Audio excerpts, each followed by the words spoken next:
Good afternoon, everybody, and welcome back to Beaulieu for the third day. This is obviously the French Riviera Challenge at Beaulieu. The camera's a little bit wonky for the side table. I'll go and... no, that's fine. You'll be able to see the players, that's fine. We are obviously on Paris Video channel, your favorite French-speaking backgammon channel. The home of... Let me just cut this.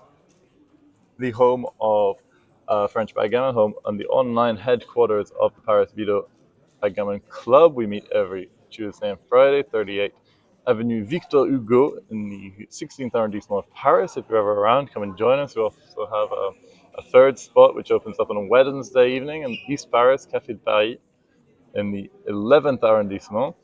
I see we already have some people in the chat. That's great. This is the final of the undefeated bracket of the Masters. It's going to be a 15-point match. We have Alain Babillon, who seems to be on every every streamed match. He just an amazing regularity, just wins and wins and wins. I envy him. I would love to be able to do the same. Against David Brown, he's a strong player from the UK. He's not a player I know. I met him for the first time today. It looks like David is at the table. Alain is getting ready. They're going to be playing with a baffle box, so you can see the doubling cube. It's on the little perch just behind the clock. I like that. I saw that idea. It was on an American tournament. I think it might have been Chicago. Little platform for the cube. Otherwise, it can be a little bit annoying when you have the baffle box. You don't know where to put the cube. Someone put it beside it. I know Michael Message. He likes to actually put it directly on the board in front of the clock. I'm not a huge fan. I don't like cluttering up the board, but it's a good thing if that's your cup of tea. Who do we have in the chat? We have Yves Anguenot.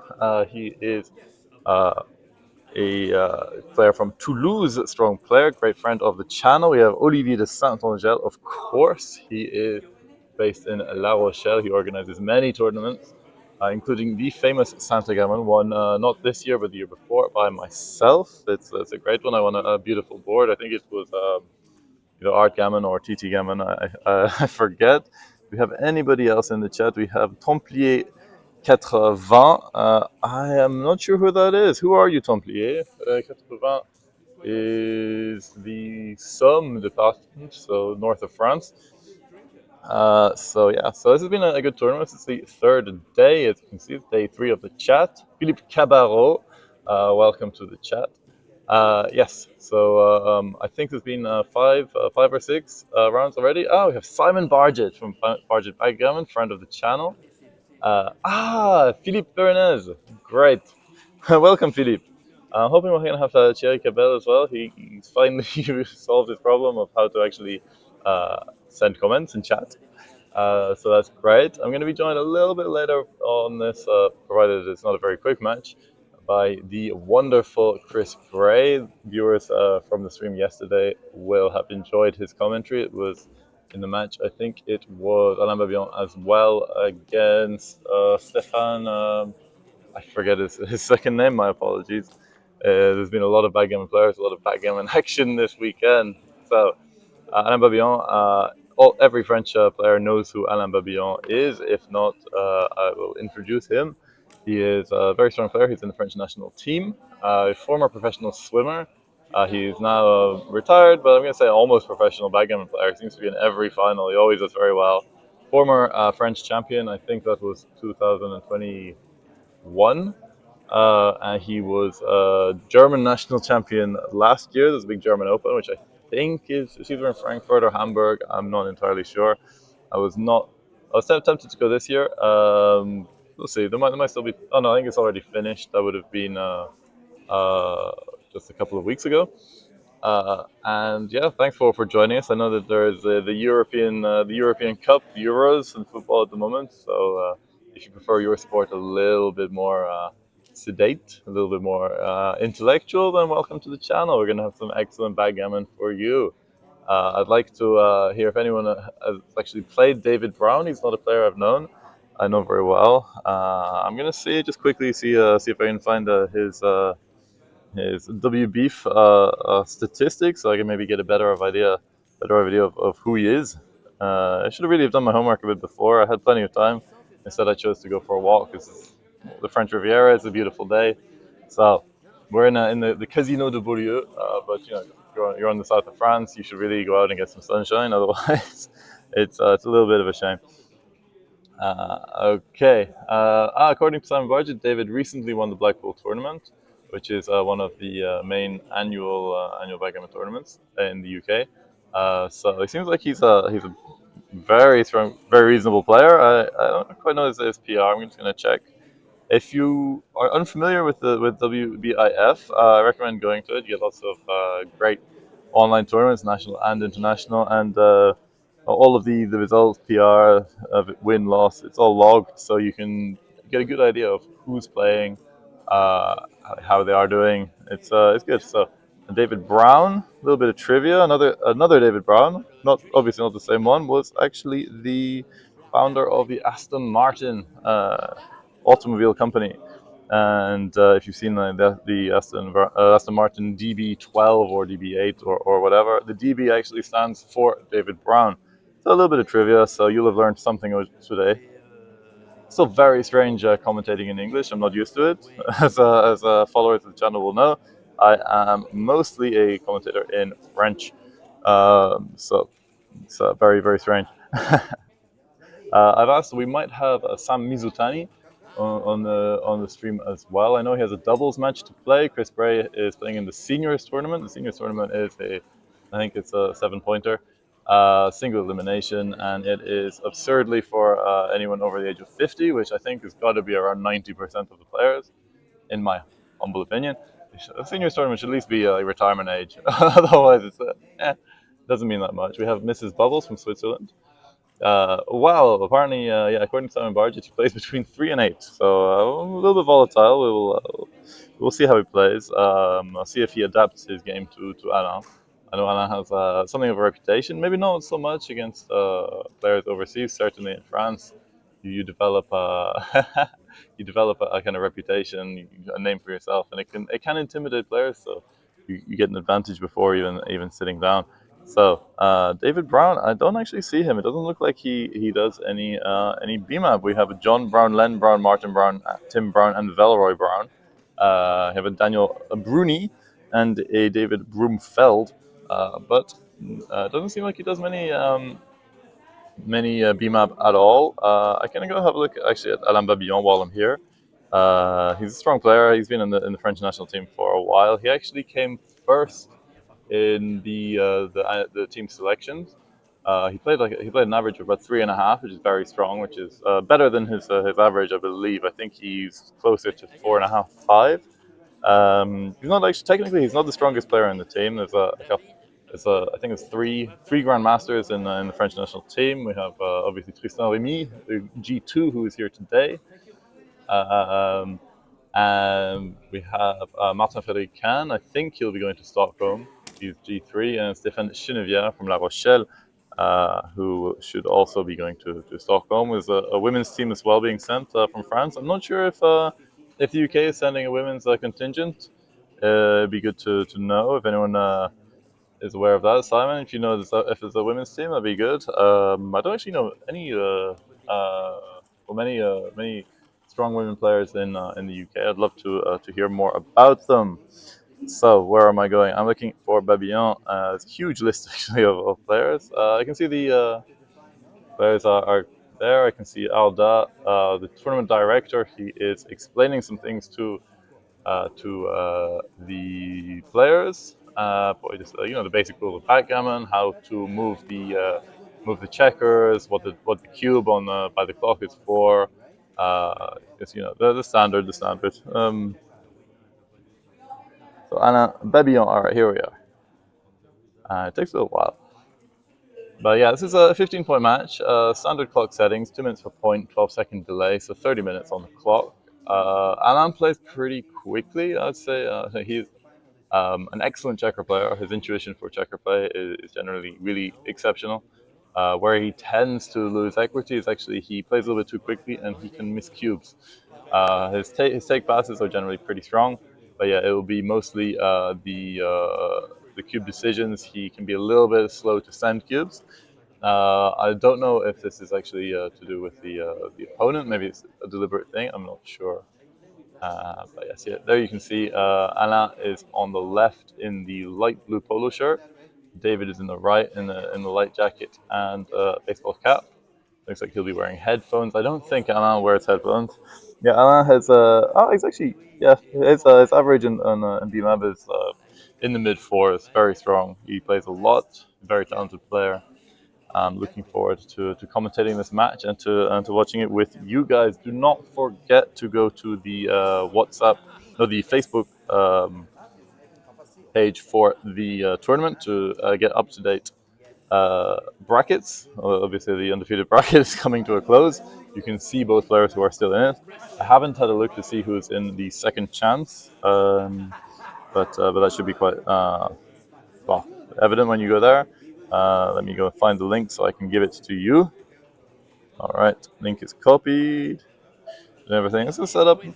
Still putting together the audio setup. So bear with me if it's not quite as smooth as some of the other backgammon channels you're used to. But bear with me. It's good fun. I love commentating, and I like being here with you guys.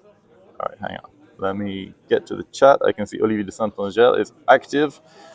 He did say yes. Anna did win the Hector Sachs Backgammon Tour in La Rochelle last month. This is part of a series of 12 or 13 tournaments, which kind of travel across France. There's a certain number that are always there, like Paris, La Rochelle, Babillon. And there's a couple of new ones this year. In particular, there was a Romans-sur-Isère, which is just near Avignon. That was last weekend. That was won by Michel Chabrol, who is here today. He lives in Nice, but is a member of this club. You can find the commentator final there. It was a good match. It was very exciting. He beat very strong Swiss player Nicolas Deon, who you may well know from this channel. He plays quite a lot. Plays quite a lot online. I think he plays around four. Extremely strong. And Marseille was a couple of weeks ago. That was our first ever tournament. It was won by Emmanuel Lardy, who beat Nicolas Armand, Parisian, in the final. We have one more HSBT coming up in the year. It is HSB in Angers, which is a city in the Loire. The first edition was actually last year. It's hosted by the inimitable Christophe Guichetot. I'm not sure if I'm going to be there. I haven't planned yet. If I am there, obviously you'll be able to follow it on this channel. If not, I'm hoping they will stream it somewhere else. I'm not sure who will be handling the stream, but I'm not the only person in France who do streams. And it looks like we are off. I can stop talking about random stuff and start commentating. So, Alain Babillon in the black corner and David Brown in the red corner. We started off with a 2-1 defensive split, 3-5, making the point, another 3-5 for David Brown, so they've equalized the boards. 3-1, I think, fairly standard. You make the 5 point, 3-1 board, it's nice. Unfortunately, you do leave a shot, which David is very happy to take. 2-5. I'm not sure where you want to come in here. Reslotting the 8 point, sure, that's a valuable point. You quite like to make it. Now here's an interesting decision.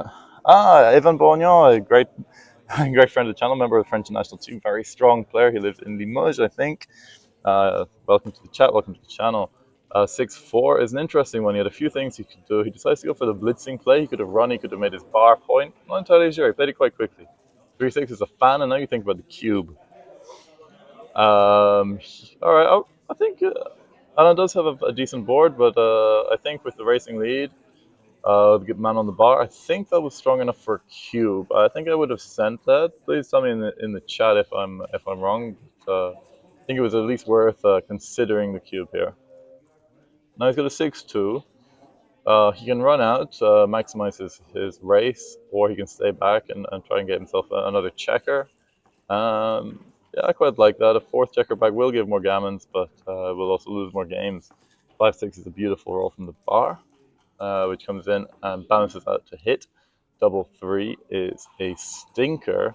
I don't think Alain has quite enough for a cube, although he does have a double shot, so there are some... There is quite a lot of volatility here. Actually, the more I look at it, the more I like this cube. I think it's probably still a take. Alain still has both back checkers immobilized. but David Brown passes his cube, so it's 1-0, 14 away, 15 away. I'm wrong. Okay. Yeah, I rely on Simon Bargett for the more technical aspects because I recognize my limits as a backgammon player. All right, 1-0 for Alain. 1-2. Here he goes for the more aggressive split and down with the 2-1, which I like. Even at a slightly leading score, I think it's pretty decent. 4-1 hits, so he's happy to do so. And the one, I don't think you want to offer another shot, so coming out to 23 is fairly standard. The double 6 is horrible. Still nowhere near cube. Double 4 is interesting. You make the 5 point, you make 4 point. I don't think there are any hits here, so just making the 5 point, bringing 2 down. He has strengthened his position considerably. I think Alain's just going to hit. I'm going to be leaving a direct shot anyway. Might as well put the guy on the bar, give him some bad sixes. 1-2 is not his best. I'd almost be bringing one down is fine. You're stripping your midpoint. I would have considered possibly going 6-5 just to distribute that big stack on the 6 point, which is not doing a great deal. But all right, the 4-2 makes a 4 point. I'm pretty sure you're going to be leaving shots anyway. And we have a cube from David Brown. This is an early aggressive cube. I think take seems to be pretty good. Ivan says he would have considered it. I don't know. David looks like he takes critical decisions a bit too quickly. Yeah, this is my feel as well. But some players do tend to play a little bit differently when they have spectators and when they're being filmed. I'm one of them. I generally play my worst backgammon when people are watching. I'm not sure. I think that cube was a little bit light. Alain is going to take that all day. Double 2 is beautiful. Hits and continues around to make the 3 point board. And now I think, the 4 is a bit rough. I think you just have to bounce out. And now I think the advantage is maybe not quite with Alain with 3 checkers blocked on the ace point. But his position is certainly a lot better than it was. All right, the 3 splits. He's happy to do that. And then what do? Do you come down from 13 to 8, or do you go out to the 16 point? 16 point is a double shot, but hitting with the 4 will break that midpoint. So it's worth considering. Coming down leaves a checker on the 4 point, on David's 4 point, which is the next point he wants to make. Generally, you want to fight for good points, so it's not bad. Double 2 is crushing points on head, and then you have the luxury of considering what to do with the next. I quite like moving the checker from the 18 point out of the way. Kind of reduces the good sixes. Good ones. I don't see much else. I don't really see the need to bring 2 down to the 11 point, especially with the 5 point made. 4-1 is doesn't do a great deal. Just I think he just puts a spare on there. He can go for a tempo hit on the 2. David's board is pretty strong. He doesn't have a huge amount that will cover. He's a direct 6 to cover, which is not bad. The tempo might be worth it. Another double 2 from David is pretty strong. But what do we do to continue? I think you want to do something with your midpoint. I'll probably bring both down and then think about the last one. He could potentially just bring a builder to the 5 point, which is not bad. This nice distribution up front helps you build your 3 point and your 2 point. Maybe it may be better to aim to make the 7 point and prime those 4 checkers stuck back there. 1-5 is not a great roll. He's just going to slot his 3 point, and the cube is actually starting to look pretty good. Double 4 is a little awkward. He'd have loved to move that checker off the 23. Unfortunately, only really moves with 1s and 5s.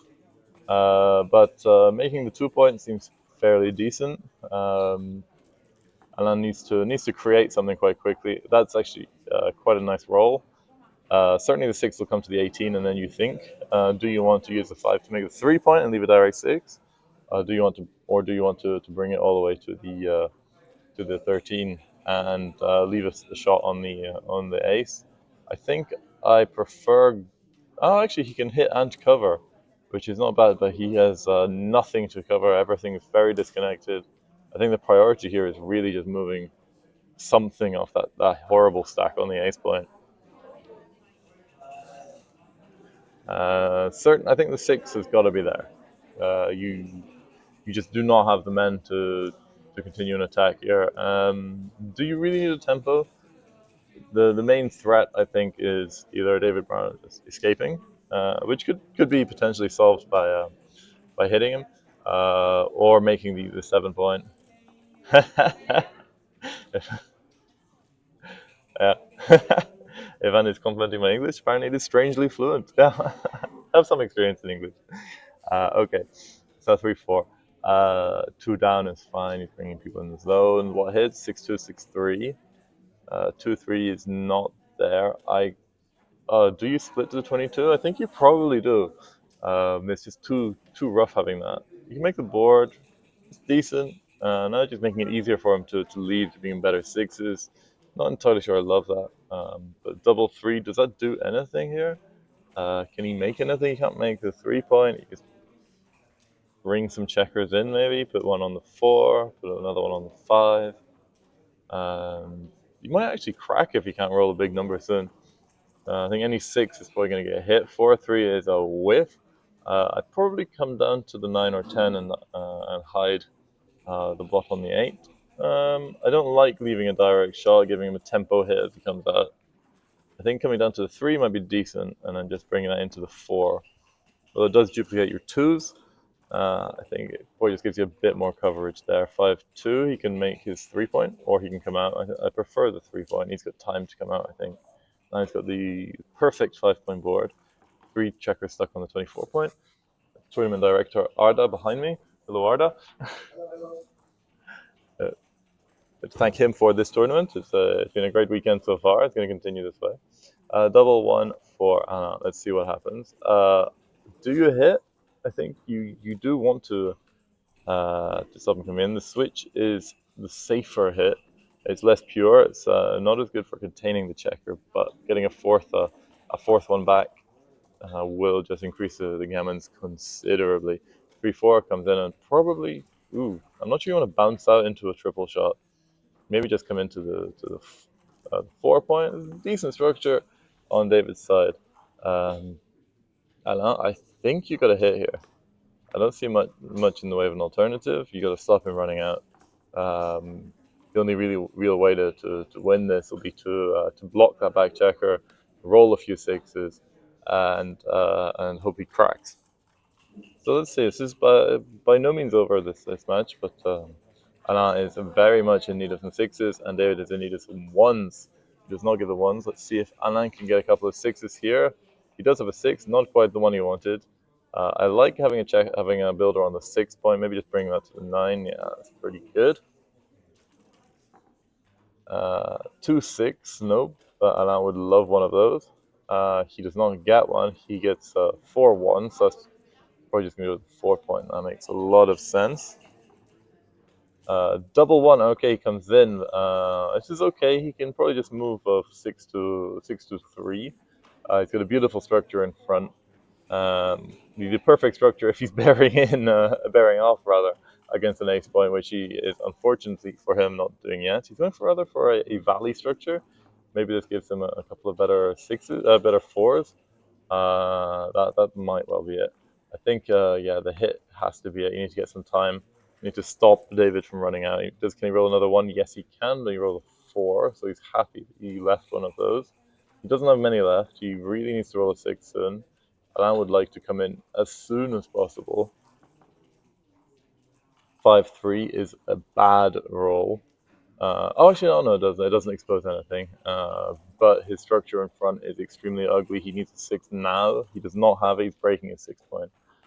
Okay, now 6s and 1s come in. The 6 is there, and I think he just comes out to the 17 point. Yes. 6 is worth a fortune for David here. If he can get out, if he can run his checker, he is winning a ton of gammons. He gets it. He's leaving 7s. So that's 6 shots. Ace 6 to 5 3 4. Do we have it? No, we have 2 3. I think Alain's going to stay back on the 17 point, just slot the ace. Ideally, he'd have loved to bring another checker out into the outfield to get a bit more coverage. Now we have 6-5, which is an amazing shot. Okay, advantage clearly in David's corner. 6-4. All right, you can release one of those checkers, and I think it's fairly academic. Whether you go to the 13 or to the 14, I'm not sure there's a huge equity shift. Just pick one. Okay, this is a zero position. There's nothing for David that's going to leave a shot next turn. He'd be loving a big double six, double five, double four. 5-1 is fine. It keeps him even. Now, a few threes are bad. 6-5, 6-3, 5-3, 4-3 will leave shots. Probably not quite the time to come off that anchor yet. He's got some play in the outfield, so it seems pretty good to me.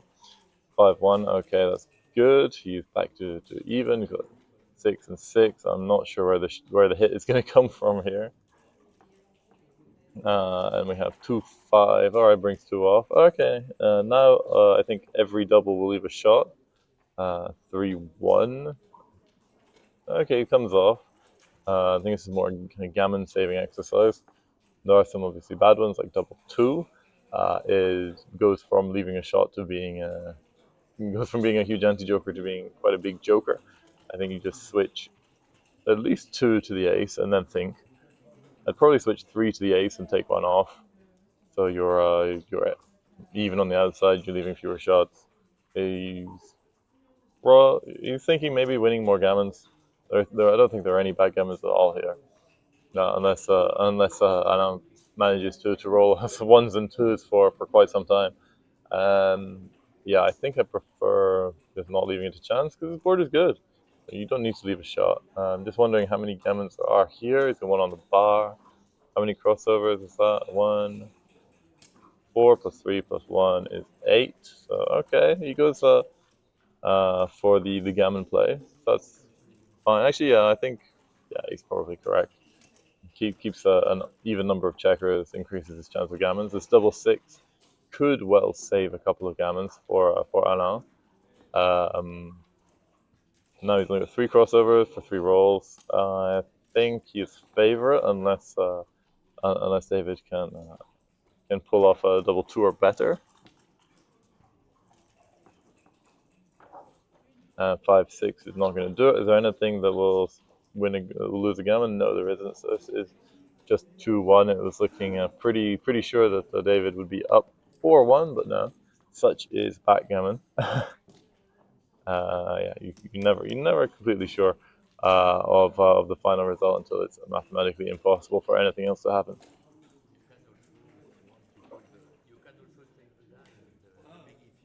They are explaining something I can't hear. Maybe you guys at home can hear.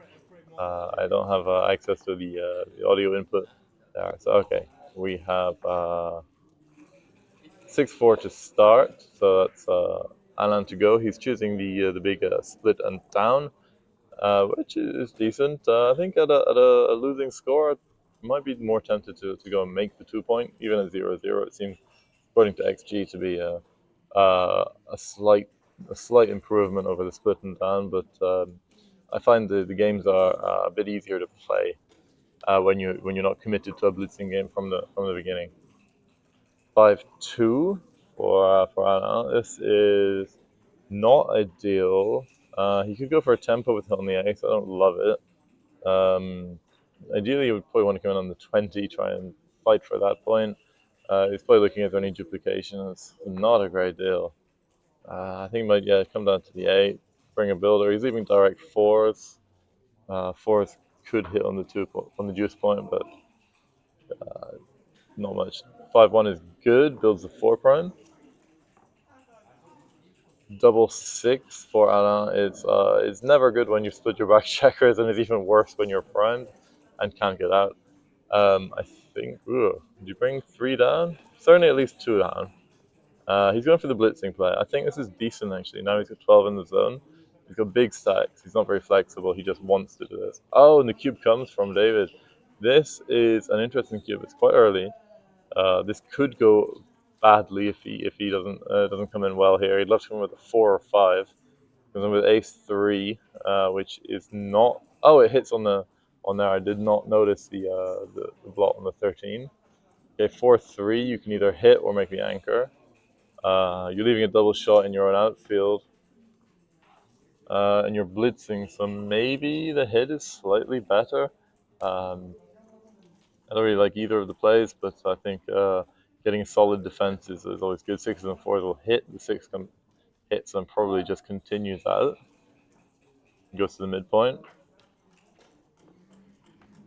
You can think about the 3. There's probably some argument for slotting the 9 point. It was a pass. Ah, wow. Okay, interesting. Yeah, I suppose the Alain's position is very impure. It's going to be very difficult to do much containment, and it's very difficult to blitz with the man on the bar anyway. Okay. Simon, are you transcribing the match, or maybe just looking at the positions and giving your opinion? I'd love to know either way.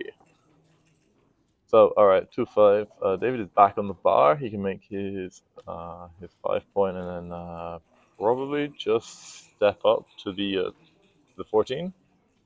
Seems reasonable. There are hits with 5s. Does the 9 hit? No, the 9 doesn't do much at all. Maybe just goes around to the 7 point. It's not a very good roll for Alain. If it was a pass, it was certainly a pass taken very, very quickly. I'd be interested to see the size of that pass. But yeah, David's position is pretty solid, especially now he gets a hit, a 4th checker back. Even if Alain manages to roll a 2 and get a double anchor, his chances in a back game are pretty slim given the impurity of his structure. It was trans. Okay, transcribing. Okay, right. A 94 blunt. Okay, so not enormous, but not nothing either. Okay, we have 6-2 for Alain. I think you've got to just come out to the 15 point here. Mobilize those back checkers. Try and crunch as little as possible. 4-1 hits. Slots the back of the prime. All right, he sees it. He sees it. It's got to be good. He's not really worried about a back game. 4-2. I think you probably come in on the 4 because you got to mobilize that checker if possible. David will make the 6 prime with 3s and 8s, but it's by no means guaranteed. The 2, you can either slot 4, you can come up to the 22 point. 4 is quite nice, just takes one off that big stack on the 6. Should probably start making his board. There's the 6 prime made, a nice little distribution play for 6-5. 2-3, okay. 2-1 for David. Do you hold back? Are there any? There's not going to be many short levers here. I'd probably just bring that around. You can go for a 5th one back. There's no real danger, but I don't love playing a checker behind there. Double 3-4 Alain. Okay, he makes his 5 point, kills his 6s, makes his board. Actually, it's a decent play, even if it goes a bit too quickly, and he's at risk of cracking sooner rather than later. 4-5. David's got a decision here. Does he hold back? Does he hang back? Maybe try and give himself a little more flexibility. This would mean dumping another checker to the 8, which I think kind of goes counter to that game plan. And he does that anyway. I don't like this play. He could find himself in a little difficulty later. I think he just wants Alain to crack as much and as soon as possible. So he's already lost his 6 point, but he's killed his 6s and his 5s. Double 4 is a bit too quick. I think 2 of them will take that back checker to the 6 point, which is kind of where it wants to be, and then probably bring in those 2. He really loves keeping that checker back there. Maybe he's trying and get anything that comes out. I'm not sure it's entirely necessary. Still winning quite a lot of gammons like this. But, he doesn't want to leave an indirect shot, which could be bad. I think the worst thing to do would just be bringing 2 into the 2 point. But yeah, that's pretty ugly. But I think it is the correct play. 6-3, Alain is happy to see that. The release is one of those back checkers. 6-5 is just going to make the ace and 2 point, maybe, or clear the ace. Sure, why not? Yeah, it'll probably make clearing the 9 point a little bit easier. 6-1 comes out again, and probably just continues. Yeah. 6-1 is another weak roll from David. That 10 point is looking a bit more vulnerable now. 4-3, certainly bring one down. You can choose between going to the 10 or the 9. He slots the 2. I like that play. You want to be using those checkers for something. The only thing we can really do is make the 2 point. 5-2, he's playing behind and probably just rolling a 3-1, uglifying that structure hugely. 5-1, what have we got? Slot the 6 point, it's not bad. Just make that board, that shot is coming. Well, hopefully for Alain. So let me just quickly share this with my club. I shared it before. I'm not sure if it actually went through. Hang on, let me just put that in.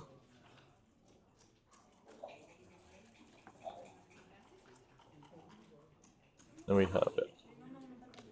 Okay, so there's not been a shot, but Alain has built his board. He's released a checker. 5-2 is just going to play another one to the ace, I think, and cover the 4. He could bring one in, actually. Okay, just do checkers off. Sure, why not? Double 6 will leave a shot. Alain's going to stay back.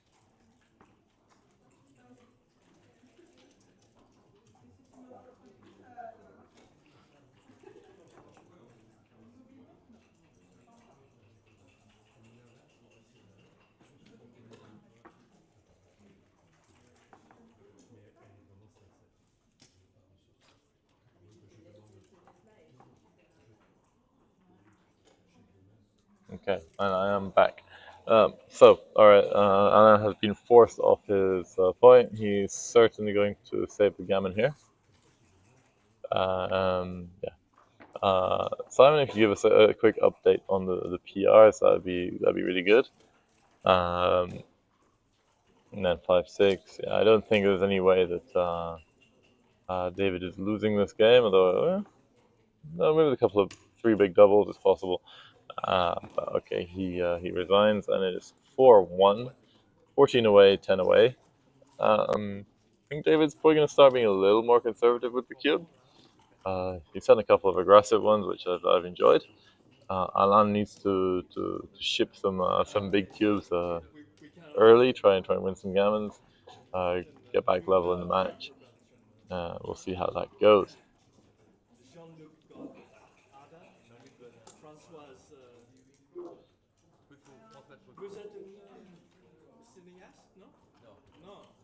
Okay, guess the PRs first.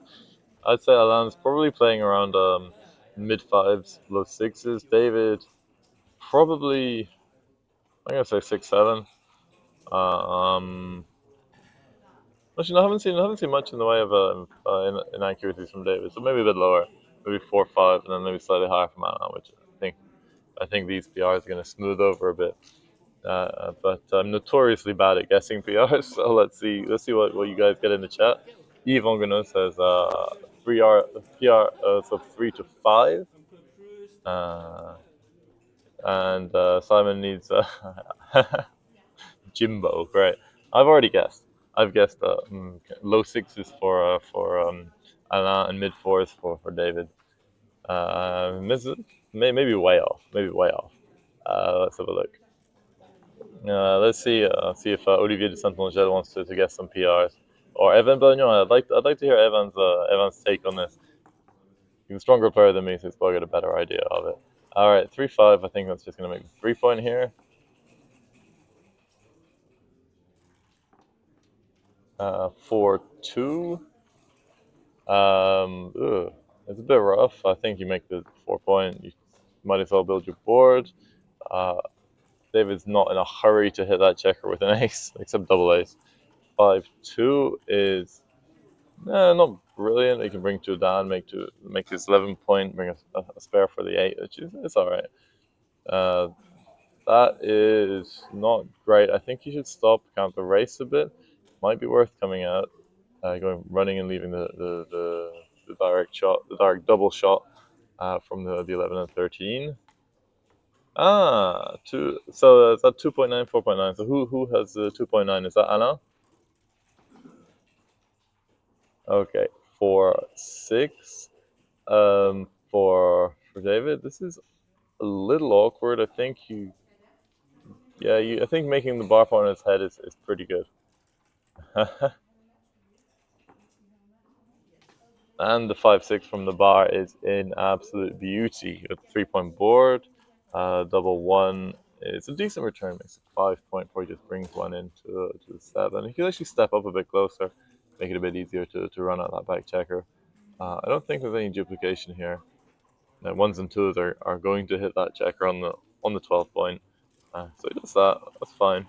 All right, the 1 will hit, I think.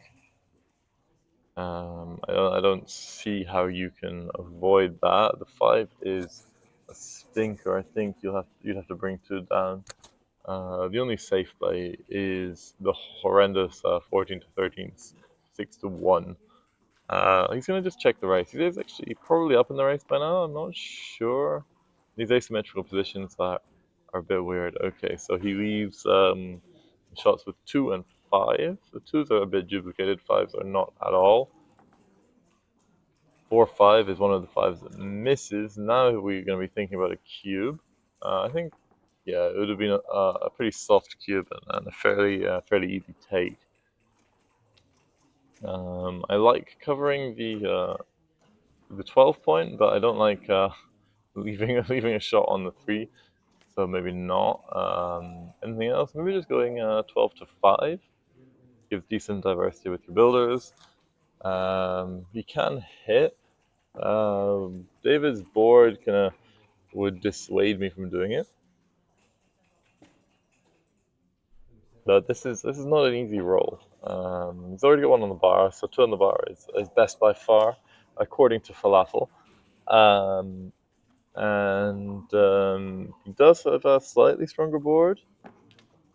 So he's going for the hit. I like this. If he comes in badly, it's a double and probably a pass if he fans with both. 2-6 is going to remove any cube action from Alain's head.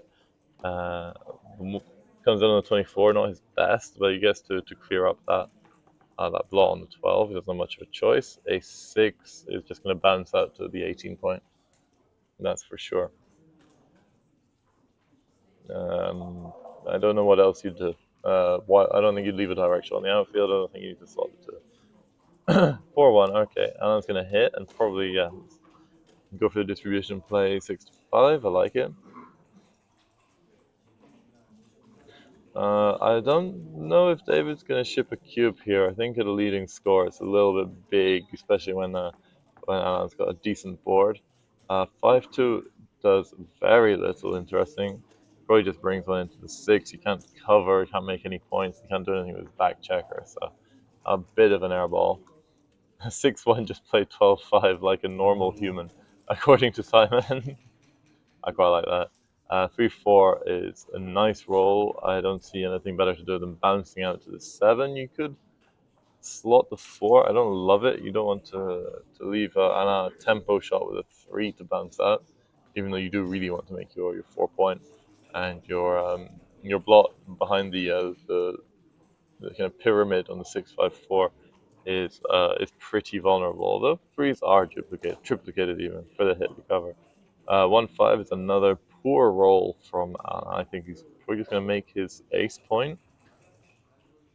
I don't see anything better. Coming down to the 8 is too much. Leaving a double shot is not what you want. He can bring it up, so David can't really use his 8 point as much as he wants to. Unfortunately, it does leave 2 blots in his board, so hits are less dangerous than they might otherwise be. Alright, so here we go. Double 2, another nice one for David. I quite like 8-4-2.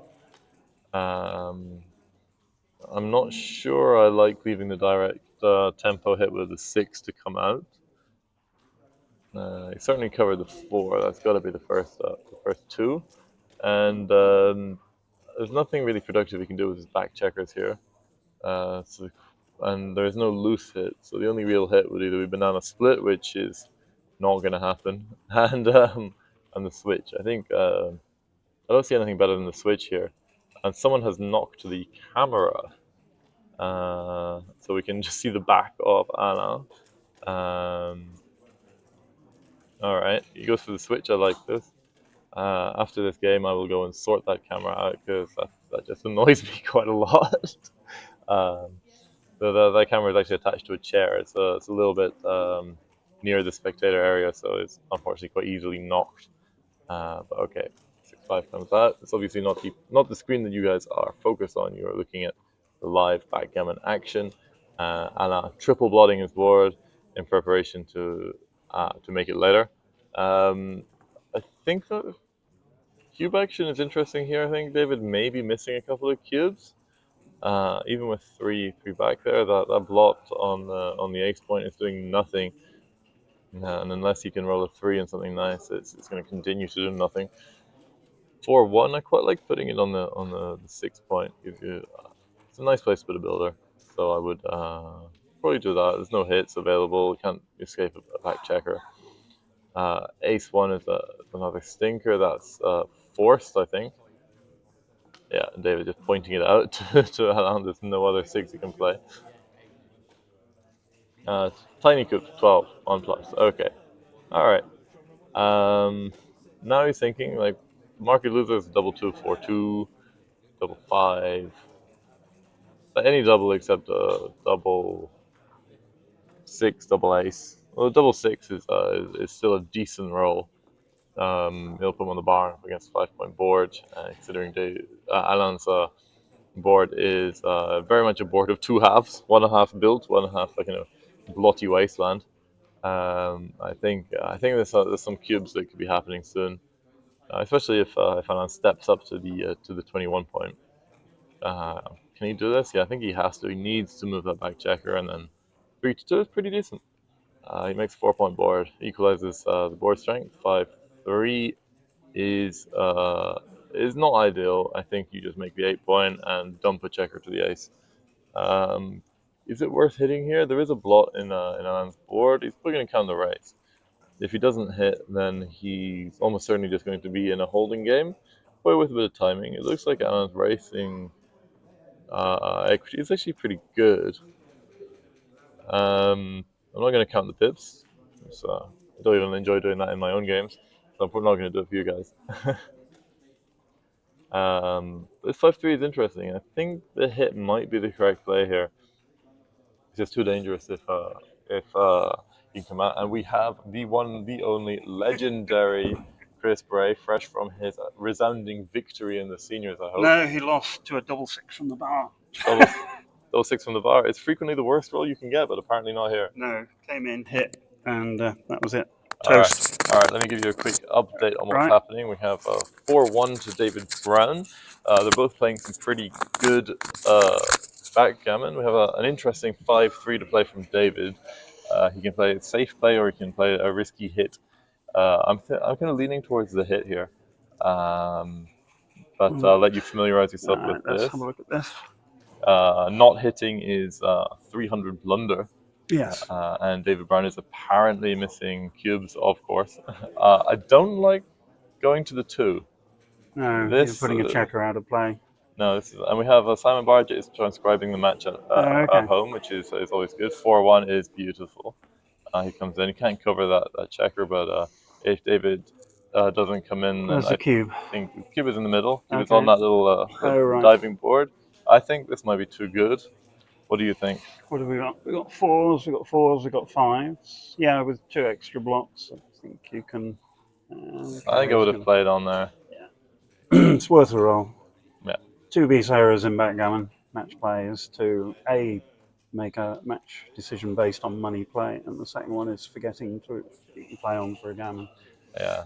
I'm sure Alan's experienced enough. That was quite a quick decision. Yeah, for sure. He's been playing pretty quickly. You can see both of them. Alan's only used less than 4 minutes on the clock. David's been a little bit slower, more posed. I get the feeling that Alain is probably playing slightly better. Mm-hmm. Apparently, Simon says that David plays his PR range is 3 to 8, which is wide. Alain is pretty consistent. He plays around 4.5. Yeah, 4.5, that was 5. My guess when David asked me earlier. He said, "Do you think Alain plays too?" No, very strong player, very experienced player. And he's just disobeyed 6 rules. Okay, so if you hit with the 2-1, the 2 comes down. Yeah. Especially when it gives your opponent a good 6. Yeah. All right, so We got some nice entering rolls from Alain. This is not one of them. What's that? 2-5. Yeah, 2-5 from the bar. This is a bit of a stinker. You can hit on the 3 for a tempo. I'm not sure if it's necessary. The alternatives are what? Just you're leaving shots everywhere anyway. So 2-5. Choice. The other alternative is just. Oh, you can't hide it. Sorry. no, you can't hide anything. So 2-6 is not a good roll. So he's going to hit on the 2. Tempo play. Looks like we're going to get an interesting game of impure boards on both sides. Lots of hitting, which is what we like. The 2-4, I think he likes the hit. What do you do with the 4? You hitting on the 5 point? No, I make 9 point here. Yeah, 9 point. Yeah. Just closer inspection, I think that's a decent play. Oh, you can hit on the 5 point, but it's double tiger, but you get enough out of it. Yeah, you really don't want him to anchor up on that point. Yeah. And having the double hit with the double blot does kind of protect your blot on the 5, which obviously So that didn't work. Nope. Plan B. 4-6 is a. Wow. So they're not doing themselves any favors here with these sides. You're probably coming out to the 8 point. Yeah, I don't see much. Keep the checkers connected. Yeah. There's a bit of duplication if he goes to the 10. Oh, that's a big one. That's a little bit rich in my opinion. Double 2. One of David's trademark double 2s in this game. In this match. You shouldn't have been allowed to. No, I think that's a little bit too big, a bit too risky. And I think we might even still got one on the bar. No. Yeah, we do. There's one black one on the bar. I think this might be a cube. Yeah. Again, you can think about playing on. It's so strong. Oh, sorry, no, that's black check. Okay. Oh, this is a pass. Yeah, for sure. Yeah. I think maybe Alain was playing a bit big just because he was pretty sure he was passing the cube anyway. But okay, 5-3. Okay, make the 3 point pretty standard. Let me get the chat back up because I like 1 correct split. Bizarrely not close to too good. Wow, 324 cube, 848 pass. Wow. Okay, interesting. I learn something new every day. Okay. So yeah, if you're on the chat, you can see it on the right side there. Barja Backgammon is unsurprisingly Simon Barja. Yes. Right. Okay. Hello, Simon. Good afternoon. Right. 6-3. Okay. That was cocked apparently. Right. I'm going to leave you with the spectators briefly because I'm going to fix that camera because it's irritating me, and I can leave them in your capable hands. Okay. See you in a minute. I'll see you in a sec. Oh, I'll come over to that chair. It's easy to see the dice. Right. What have we got? 1, 4, fairly standard. 3, and how do you play the 1? You think about it. So you'd still like the bar point. You're not really that well timed for the back game, so I like this play. 24-23.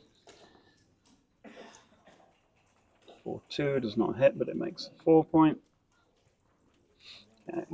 David would like a 6. That's not a 6, but it is a hit. 4. Okay, so sacking checker back. 3 point board. 4-5. Ooh. Now, tempo play with a 5 is to hit to protect the blocks on the other side. Yeah. This is what I would do. 1 and 2. 1. Okay. 2 now. Okay. I'd think about lifting, just because 3s and 6s that hit with the numbers that didn't come in. 2 and 6. We're going to have a little hitting contest and see who comes out on top. 4 is 4 and hit with a 2. So this game is very unclear at the moment as to who is winning. 3 and 4. Oh, okay, so David's made the bar and he has a solid asset, but he also has 5 checkers back. Alain has a solid asset of the 9 points, so David needs to escape one of the rear checkers. This is ugly, because he can't escape any of the checkers on the 3 point. He doesn't want to give up the bar, certainly, so it looks like he's going to play 24 where he's occupying 2 chairs, Oh, like, right, like the champion he is. 24-18 come back. and 23-22. So I don't think you can give up the bar here. I don't think you can give up the midpoint. Apparently you can give up the midpoint because David's just done it. So my rule of thumb is you don't give up midpoint when you've got 5 back checkers because you've lost your communication channel. Mm-hmm. Yeah. Absolutely. Okay, so it looks like we're in some kind of very strange mutual holding game. Well, what has been going on since I've been away? With the potential for backgammon. Well, David finally made his bar, so that was, and now he's run into trouble because of. So if he'd made, I think, the right play with the 6-1, he'd now be running a checker off 22 point, and he'd still have the midpoint. The problem with this is you've got 5 back checkers and no communication. Yeah, I think any attempt at a back game here will be severely under-timed. Is that 5-3? It is 5-3. So no excitement. I think you just come to the 8 point. I don't see any value in hitting particularly. You might. You can think about it, certainly. So the 5 is going to be played 16 to 11, then think about the 3. Yeah. Given he has an anchor, he could certainly try. I don't mind the hit on the 3 point here, although it's a triple shot for the returns. Yeah, no. But it's a point you really want to make. Yeah, absolutely. But you don't love being hit back. Yeah. 4-2 does hit, yeah, and makes the second anchor. Alain stand 4 and 2 of them. How nice! 1, 2, 3, and pop out with the 4th. Okay, now David has a very badly timed 2-3 back game. If you manage to stay on the bar for 7 or 8 rolls, it would have been apparently fine. you don't think, you just... You just roll. Yeah. Do you switch to the 7 point here? Yeah. I think nice, so. nice compact structure. Yeah. You make the 8 later, you're extremely happy. 2 and 4 now is he's gone. Yeah, I think this is double pass. Yeah.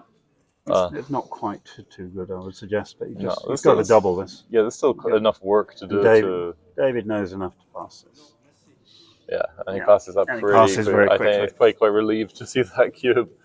All right, so we're 5-3. We are 10 away, 12 away. Probably no real adjustment for the score. Nope, not yet. Unless there's an 8 cube, obviously. Yes. Haven't seen many 8 cubes on the stream this tournament yet, so maybe fingers crossed we'll see some big cubes running around. 2-5. I'm trying to work. Oh, it's the Michael message system where you roll 2 and then we've lost half the scoreboard. Yeah, the score is there. Can you see it on the small screen? No, not really. We'll correct it. Oh, and they are pushing it for. Break, no, they're moving it around and they've moved it to the exact same place. Yeah, always good. They seem to be playing very fast. Yeah, they've got plenty of time on the clock. They can afford to slow down a bit. I think they're kind of building off each other's rhythm. So you probably just run one away here. I think so. I don't see the value of putting a 5th one on the 6th point. Oh, hang on. I must. 5-2 is a miss. I mean, 5 comes down to the 8 point. Yeah. 3, you step up, or you go to the 4. You take a tempo play and play 6-1, so you need to think about 6-1 and 24-22. Which gives 2s, 4s. He's going to. He's playing the quiet play. Probably all right. 4-1 is going to hit, I think. Yeah, hit and 6-5. A nice little distribution play. You can't play it safe, so you might as well hit. Yeah. Yeah. Apparently, sorry, you can't play it. Well, you can play it relatively safely. I'm still not sure I wouldn't have hit, though. That 9 is a bit rough. I think now you're going to hit. Yeah, I don't see anything else. 6-1. I don't love going out into the double shot here. I might but miraculously is not hit anywhere. Even though there were 8s, 2s, and 4s on the table. 6-3 does nothing much. Come out and play 11-8. Can we see anything better? We can make the 2 point. 2 point is I don't love that. No. I would want to play with 1 block there. Yeah, 5-1 is going to hide bring that checker around, I'm pretty sure, at least to the 11 point, and then you think of a 1. Yeah. A slot is possible, but I don't love it. That's a bit too many blocks. Anti-thematic. For me, yeah. Simon says hitting was best. Mm-hmm. Okay. Yeah, that's fine. We would expect that, wouldn't we? Yeah. Actually, does frequently prefer the more The question aggressive is, do you play 9 to 8 here, or do you play 11 to 10? Look, David does have a better board, Yeah. and the game plan for Alain is Yeah. probably just running out and Yeah. around. I think this is the right. Okay, 6-5. Well, who cares? David just rolled good numbers. Indeed, I think that's his trademark. Makes 5 points. Okay, so now it's time for a little arithmetic. 576, 92, 110, 124 for red. Okay, apparently it isn't time for arithmetic. Happy to have someone with me who's willing to count the pips. I resolutely refuse to do it. 115. 6-2 is a miss, and he distributed a bit. You spot the 2 point. Okay. I did meet James Newman. He seems like he might be interested in joining us in the commentary booth. Okay. We'll see. 4-5 is decent. It's a nice blitzing play so after making now, the 2 point. if he fans, you're going to stop and think. Please, you are going to stop and think. All right, and now the 5 just goes to the 3. So, can we have a count, please? Nope. No, David, no. No. David will sail on. And hit that. Well, 2 blots in black's board. Yeah, it would have been so much better to do that if you'd sent the cube, though. Right. Now the cube is actually harder. Yeah, well, now can we count? Yeah, now the cube is harder because the loose hits are much less appealing. 4-2, like, do you hit here? What else do you do? Well, you've got to leave a shot, whatever you do, unless you play 5 to 3, 5 to 1. Which is which you fairly can do. disgusting. It is fairly disgusting, but it makes points. So let's 52, 68, 80, 90, 93, 99 for red, minus the 6 that he's rolled is 93. 26, 47, 55, 73, 83, 95, 101, 103 for black. I think so 4 pip race. Do you get enough value from leaving the shot? Pick and pass would be probably the favoured way of hitting. I don't think you want to leave a double blot on your board. Yeah. Especially Alain's board is looking a little bit more menacing now than it was earlier. And you pick and pass, and you still got 2 blots, which is not a great idea. I think if you're burying checkers, then the play from the 5 is not that bad. I'm going to play 5 to 3, 5 to 1 here. Simon can tell us what's right. Yeah. Right. I like that he took some time over that one. It was not an easy play. 6-3 makes the 2 and slots the ace, I think. Yeah. Hangs back. You've got plenty of contact here. Yeah. There's only kind of double 1s, 2s, and 4s that are going to do any real damage. Well, apart from like racing. 6-3. Forced to play well, as we say. Forced to play well. Right. Oh, there are always people that will find a blunder here. That hit is huge and will probably be. Now, do you play 21 to 18, giving 1-6? Or do you play 5 to 2? You've got a cube if you're not. Yeah, as soon as you're not hit, you're leaving a cube. Gives an X, mind you, it duplicates 1-6. Actually, no, you're too good if you don't get hit. Yeah. With 5 checkers in the outfield. Yeah. You're not covering all the time. I wouldn't be surprised to see a cube from Alain. He does like to play catch. On. Yeah. Okay. Now that 2-1 is just going to come around and give they've run another shot at the ace. Yep. Now he covers with aces and 12s. 5s and 12s. Probably some combinations of small numbers. Don't forget the 14s. Oh, of course, yeah, the double 7s. So. Can he roll the 5? No, but he can roll. He can roll a 12. He can roll a 12. It's perfect. All right, now the gammons are pretty high. I think we're probably closing on 60% right here. I like moving to the 8 and then 6-5. Double 6 plays quite tidily in this variation. Doesn't play tidily.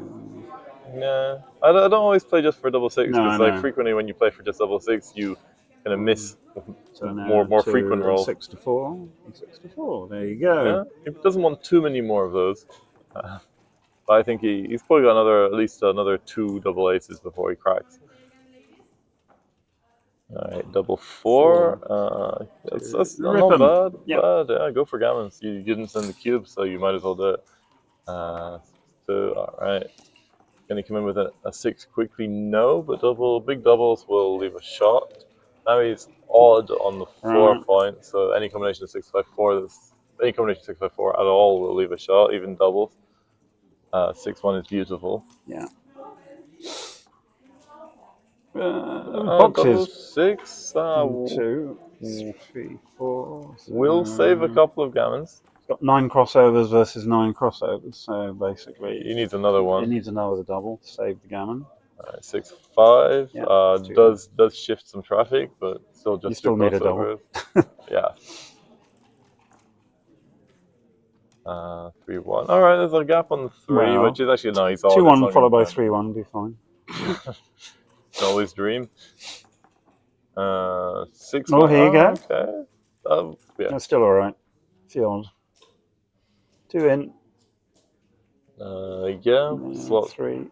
4, so double 4s will double work. 4 works, double 3 works, double 2 works, even double 1 works. 5, 4. Okay. And then any double. 1 in 6. And it is a double 5. So that's why David's one of the top players in the United Kingdom. He just knows how to roll. Yeah, very important. If you can pull out a double 5 when you need it, yeah. Then who needs books? Yeah, quite. So is that 4, 5? 4. This is 4, 5 after the score. Yeah. Yeah. Okay. So we're looking at 10 away, 11 away. I imagine the match equity is going to be 53%, something like that. Yeah, nothing to get excited about. Standard opening with a 4-3. 6-2 is going to hit in the outfield. 6-2 comes in, and then so playing for contact. Yeah. Double 2. There's a few double hits. Trademark double David Brown. Given the other block, you might consider. Well, you can actually play 4-2 twice. I know it's slightly impure, but you're looking to get an early cube in. Yeah, this is true. And then he's gonna send any cube further back. All right. You could be forgiven for thinking this was a speed gammon match. Oh, indeed. Speed gammon match at 15 points would be quite a thing to behold, though. Yeah. What was it? It's double 3. Double 3. He was on the bar. So he's coming with 1. Just make 5 points. No, you wouldn't hit on the 7. Sorry, there's that. I don't like this plane. Nah, it's ugly. It's ugly. It might be correct, but it doesn't feel right. Okay, this is Alain's turn for a double 2. I like making the 4 point here. Yep. And then probably just stepping up to the 22. Yep. No real need to volunteer a shot in the outfield. Alain butchered that game, apparently, according to Simon Bargett. Yeah. It was a tricky one. I think there maybe some cubes. Yeah, they're playing too quickly, basically. Backgammon is a game you can play well, but you can't play it well quickly most of the time. Yeah, there are more hidden depths in the game than most people realise. This is true. Although saying that, I did my first round of the speed gammon yesterday and came up with a PR of 0.8 after thinking for precisely 20 seconds. Right. So it turns out that my thinking is probably slightly wrong in many cases. Anyway, I need to go and get a charger. So let me leave you do that. With I'll this. take over. Do you want some refreshment from the bar? No. Well, Coke. Coke would be good. Thank you. Right, here we go. What do we got? 2-6. We've got a 2 to play. This seems reasonable. Trying to build a position. Okay, so David can now anchor or hit with the 4. He's got a communication channel using 16 points. I think hitting is correct. 5 and 2. So now you come in and come out, I think I would guess. Oh, sorry, you can make the 11 point. My error, my apologies. We're doing this commentary off a fairly small screen. So, right. So, what are we doing here? You can hit with the 4, but then where's the good 6? So this is the alternative play. And again, no time to analyse it. So 6-4. Black's position is getting a bit ugly. You could run 1 away. So you can make the 2 point, but then you have got 1, 2, 4, 5, 7 strip points, which is not a good thing to have in backgammon. So it's possible that just running away was better to keep the structure. So Black has no spare checkers anywhere at the moment. So presumably that was the 5. We've got 4 to play. Yeah. Okay, so hit and run. 4-6. There's not much. Because of the strip points, it really doesn't have a lot of choice, which was one of the problems of trying to play backgammon with strip points. Now he gets. And the 4 is ugly, but no, he just comes out. Really? You can do this. And think about coming out. Because next time you may not be able to release one of those checkers on the 5 point. Okay. So. Oh, was that boxcars? Yeah. 1, 2. It's going to be. This is all forced. 1, 2, 3. So this was the problem with not coming out last time. Is that. Hello, Chris. Hi. Nice to meet you. I'm Tristan. Hi. How do you do? So I think a small technical error by David on the preceding roll. So the question is now, having rolled boxes and created 3 dead checkers, can he roll a 2 or a 4? He can. Yeah, It's 2-5. the hallmark of an expert. Good roll, of course. Yeah. 1, 3. Yeah. 3, 4. 1 pimple from paradise. 3. You can make 2 inside point, which is not. Yeah. It's very natural because otherwise, Yeah. it's quite ugly. Yeah. I That's guess. fine. Okay. So now what have we got? Double 2. Thank you. Right. How 1, 2? 2-1, 2, 1. Yeah, so he can. Sorry, but 2-1. I think he has 2. Yeah. 2 is duplicated. Yeah. So. Thank you. He should hit. Yeah. By the way, Chris, it's very nice to meet you. I've been a big fan. Well, thank you very much. I have wind assisted and Oh, good final man. wind. So. Oh, he hasn't hit. No, it's quite strange, no? Yeah, it's very strange. Because to be able to hit gives him a tempo plan. Yeah. And both players are lacking timing, including red. 6-4. Probably gonna, so you can clear the 10 point, or you can run away 20 to 10. It's normally wrong to run. Yeah. Particularly, again, black's still got all these strip points. 6-2 or 6-3 or 5-1 is okay. 6-2. Danger reduces. The basic rule is don't give up your anchor unless you have to. I mean, obviously there are exceptions to that. This is going to be one of them.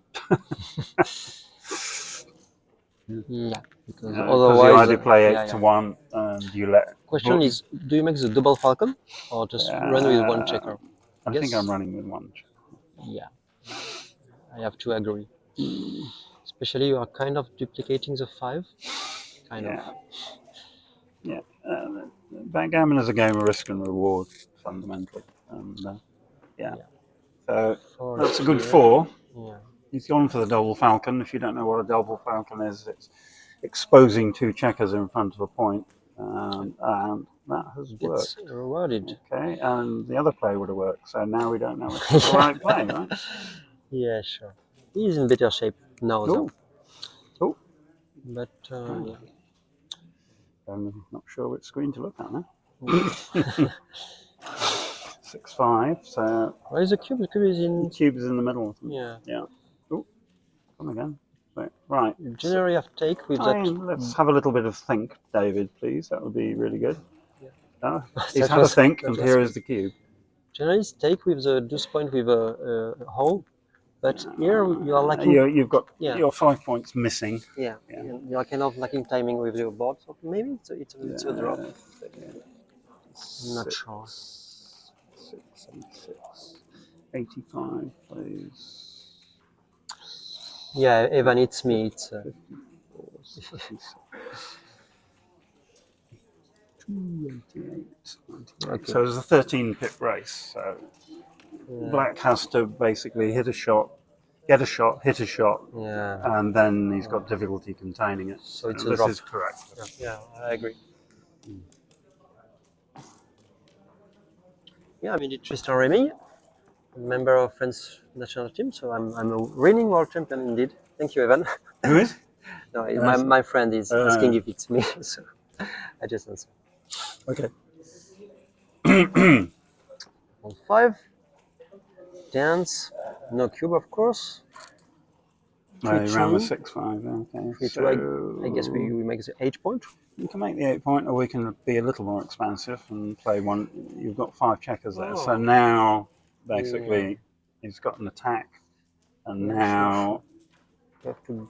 yeah, if you're gonna have a second block, then you're gonna. Yeah, I'm not sure. I would have got out in. Yeah, I I would. guess. I think I would have doubled this. By Yeah, the way, yeah, me too. because me too. now he's lost his market. Yeah, Right. yeah, sure. And 6-4 is not a huge lead when it's come. Double 2 is a good reply, though. Yeah, 1, 2, 3, and you probably can, yeah. You've got to do this because you can't Yeah. afford the second block. Of course, the 4 is You're gonna. going to hit attack. with 4s, 9s, and 11s. That's a 10, so it's a 4. You make the bar that I would hit here. Yeah, I guess you eat and you make 13-7. Yeah. So play for the blitz. Your Yeah, yeah. opponent's got no defense. If you play 13-7, 11-7, you just let black develop his position a bit. Yeah, for sure. Yeah, I don't like it. No. Don't Against one checker back, I'm nearly always hitting. 6-5 to the 17 point and Yeah. to the 8 for sure. Yeah, yeah.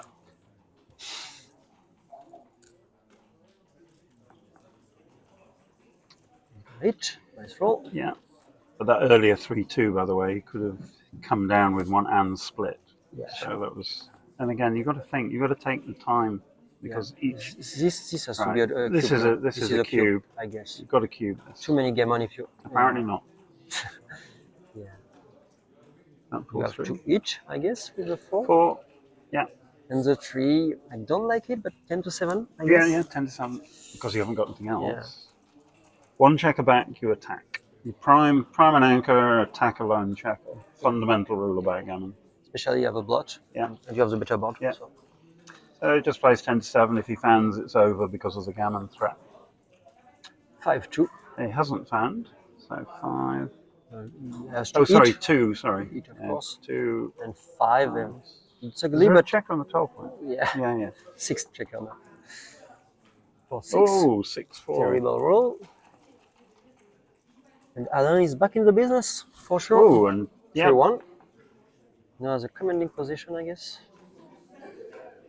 If not for a good roll, maybe leave. It's fine. Okay. 1. Each back on the 2. 5. Stop and think. Stop and think. Yeah. Your opponent has got 3 back checkers, right? If you come in with any 2, that's really strong. You're losing the match. Yeah, and the 5s are also quite strong, but Yeah. I don't know, because if you dance, there's also a bit of gammon for red. Most so- people double a roll late in backgammon. Yeah. If you watch real top experts play, they always double 2 rolls before you think they should. Okay, well he's glad he didn't double. Yeah, it's a mega joker because he's 2. makes a 5 point and makes the 22 point. Yeah. That's huge. That doesn't mean the double wasn't correct before, Yeah, by for the sure, way. for You can't judge on a 1-game rollout. Yeah. Yeah, of course. 2-4. This man's a genius. For sure. Okay. Alain is the best. And Okay, do you really want that? With the cube approaching, do Yeah. you want that second back checker? yeah, Okay. okay. So now it's a you're cube. going to cube. It's cube and This is a pass, I believe. that's instantly. You have a 1-3 back game, which is untimed. Yeah, for sure. Although you also have a prime, so there's a way to yeah. win the game elsewhere. But There is, you can always win, but percentages will out. yeah, Um, he passed a little quickly to my taste. I Not to think- say it was yeah, not a pass, but yeah, no. And everybody this weekend is playing too quickly, except in speed gammon. Yeah.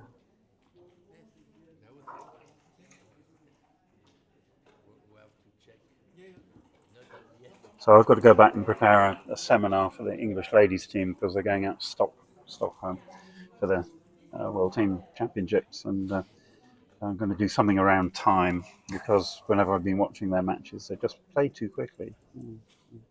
Yeah. I know I'm getting old and it takes me more time, but even so. What was this? 6-2. 2, You okay. play normal. So now we're what, 6-5? Yeah, 6-5.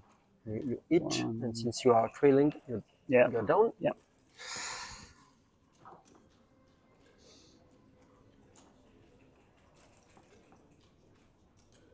And you have to hit anyway. Yeah. You just keep hitting. Yeah. Otherwise, he's building something. And you just keep hitting. The problem is that Black's lost his 8 points, so it doesn't really help very much. Here we go again. Yeah. You've got 5 undeveloped checkers on the 6 point. Oh, now we're going to have a bit of fun. So, do you attack or do you? I think you do this. I think this is fine. Yeah. Good move. 4-3. I guess you make it a 20 point. Yeah, you need some sort of defensive. Yeah. Otherwise, you have nothing. You've got the choice of 11-7 and 23-20, but it's. Yes, I don't think so. It's 20 yeah, golden this is points. right. Yeah. And you, So now you're in the game forever. and you don't really care of being hit, so. It's 6-3. Hit for sure. Make the bar. Yeah. Oh. Don't like When it. your opponent's got the 5 point anchor, you don't get a lot of gain out the second hit. Yeah. Because he's in it forever. Now you haven't got your anchor, right? Yeah, for sure. And that 5-3 game wasn't much of a threat, I guess. 4. No, it's interesting. Wow. Now it's an incredibly complicated game that you cannot play at the speed these guys are playing. Yeah, I think you made the the bell. 7 Make point. the bell. Yeah. Yeah. But eating doesn't bring anything to your game? Yeah. He's already got 6 rear checkers, just in case anybody hasn't noticed. Yeah. And yeah, I think this is the right play. It locks the ace point anchor in. He doesn't mind being hit. 2-2. Okay. There's no mortals playing in this game. 3. And what do you do with the 4th one? You put on the 5 point. You can swap the 5 point, or you can play 11-9. Given that he's got 6 rear checkers and he's not going to make the 5 point naturally, yeah. Then I think Put on the you 5. swap. Yeah. And you almost like to be hit because it's a timing contest. Yeah, this is the right play. Well played, Alain. Yeah. 1. Okay, now you try and make the 5. That. Yep. Okay. 1 for sure, and 2. 2 along. Basically, as black, you can play a backgammon until you decide you can win going forwards. Yeah. So you have to release one of the points. You wait for the last minute to choose which one. It's very important. 4-2 is now. Okay, so now okay, so yeah, you can switch into this because he's got. So the 6, 5, and 4 points together are called the rack. Very strong. Because they're a very strong position. Yeah. That's not a good idea. Yeah. 4-1. You're going to hit. For sure you hit.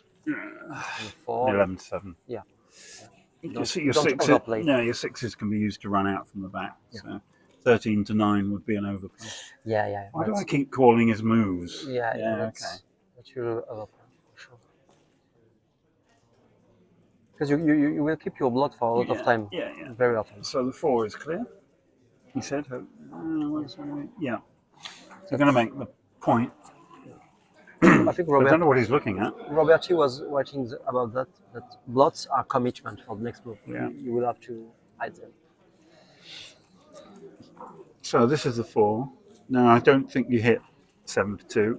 No. Just do this. Yeah. 2 and 3. Okay. Maybe you have to. They want to. You don't need to give up the other point yet. You just play 13-10. Yeah. No, I agree. This is Yeah. because you can release the 21 point anyway.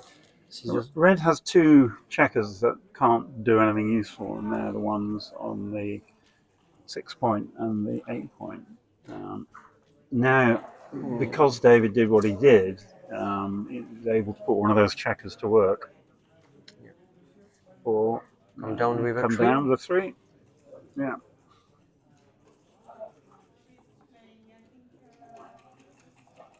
One and 4. It's pretty forced. Yeah. Now, can he make the bar? No, he can't. But he can make the 8 point, which is a useful point. You can also run one away have to run and make the 9 point. Yeah, I think it's better because otherwise you are You must release a checker here. Yeah, about 4 and all the stuff. Yeah. Yeah. Okay. Well played. So now he owns the outer board, at least for the moment. One of them's running away. Yeah, I think the 24 has to run because the other is. Yeah, it can't. Can you play the other one? Yes, he can. So he's trying to keep the back checkers connected. Yeah, but But if he plays 8 to 5, he's basically then committed another checker inside. So yeah, I don't like the play. And neither do now I. he makes the bar. Yeah. Okay, so now black can think about switching to a forward game, right? Yeah. So if he manages to escape another checker, then red's position is getting very weak. 4-2 is not the best. What is the score? Because we don't see It's a 5-6, I think. 6. Yeah. So you're not going to hit again. So you're going to move the outer checkers, just a question of where, and you want them in play. So I think this is the right move. Yeah, perfect. Perfectly played by Alain. Made 1. a 22. That's a pretty. Oh, he left it rich 0 roll. in 1. Yeah. That was it. That was the whole roll, wasn't it? And double two's horrible. Yeah. 1, 2, 3, 4. Okay, You now make. crunch moment now. Yeah. So if red rolls a 5 or a 6, he's looking okay. If he doesn't, he can crush. So look at double 4 for red. Not a good roll. Interesting. I'm going to take this. Yeah. I don't think it's a good cube to be No. honest. It's a So big if he take. rolls a 6 or a 5, then that's fine. But there are 16 other rolls on the dice. Of course, yeah. There's double 4, double 3, 4, 3. Hello, they're having a discussion about something.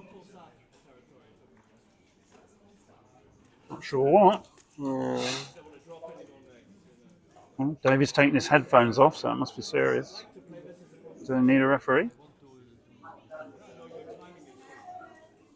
Maybe they. No, he's getting the dice ready. Here we go. I don't know. Maybe he misread the position before cubing. Yeah. He's shaking his dice near his head. Double 2 is Double 2. stirring. Ooh, 1, 2. Queens. This was the problem with the Yeah. cube. Yeah. Of course, it was a bad play. Very bad. What was that? 2? Yeah. Yeah. And Okay. Now you got to 2. break a point. So which one didn't break? Like the 8, I guess. Yeah. Right. So now, 6-2 is great. And Now red can very quickly go wrong here. yeah. Alain will be the one considering the cube very quickly. 3-2 is pretty dreadful. Now he can, if he can spring, he can't spring both checkers.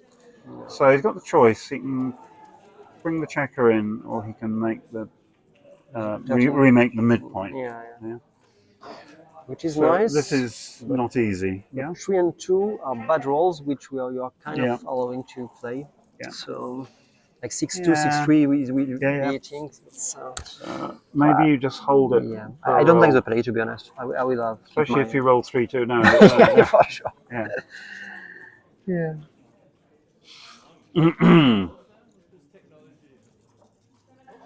So now you'll roll a 5 or a 6. I know, David. There you go.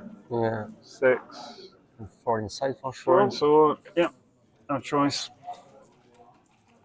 So yeah, sometimes you just have to bite the bullet, kill a checker, and hope, because that 3-2 would have been dreadful. Yeah. The other way. Yeah. And generally speaking, all the 2 and 3 were bad. So. Yeah. This is going to be easy. We're going to run away. He's still on the bar, isn't he? Yeah. We're not crossing. Thank you very much. Right. It's 5 roll. Double 2, 2, 3, 2, 4, but not 6-1. This one, you duplicate the 2 and. Yeah. 2 and 3. Yeah. Slot the Okay. 3. Slot. 6-2, you made the 8 point, I guess. But I'm not sure. I'm not sure here because the 8 Yes. point is the most difficult point then to clear. So I think you do this. Yeah, I think it's right. So it's 5-3, 6-2, not 6-3 then. Yeah, you've got to go with one just in case you roll double 4 next. The only problem David's position obviously has got 3 checkers on the ace point, so his flexibility is reduced. And 2 on the 3 points. So spare. Or 6, it's forced, I guess. 6, 4, 6. Yeah, no choice. In and off. Come on, David, wake up. He's searching for a miracle, but Yeah. there is not.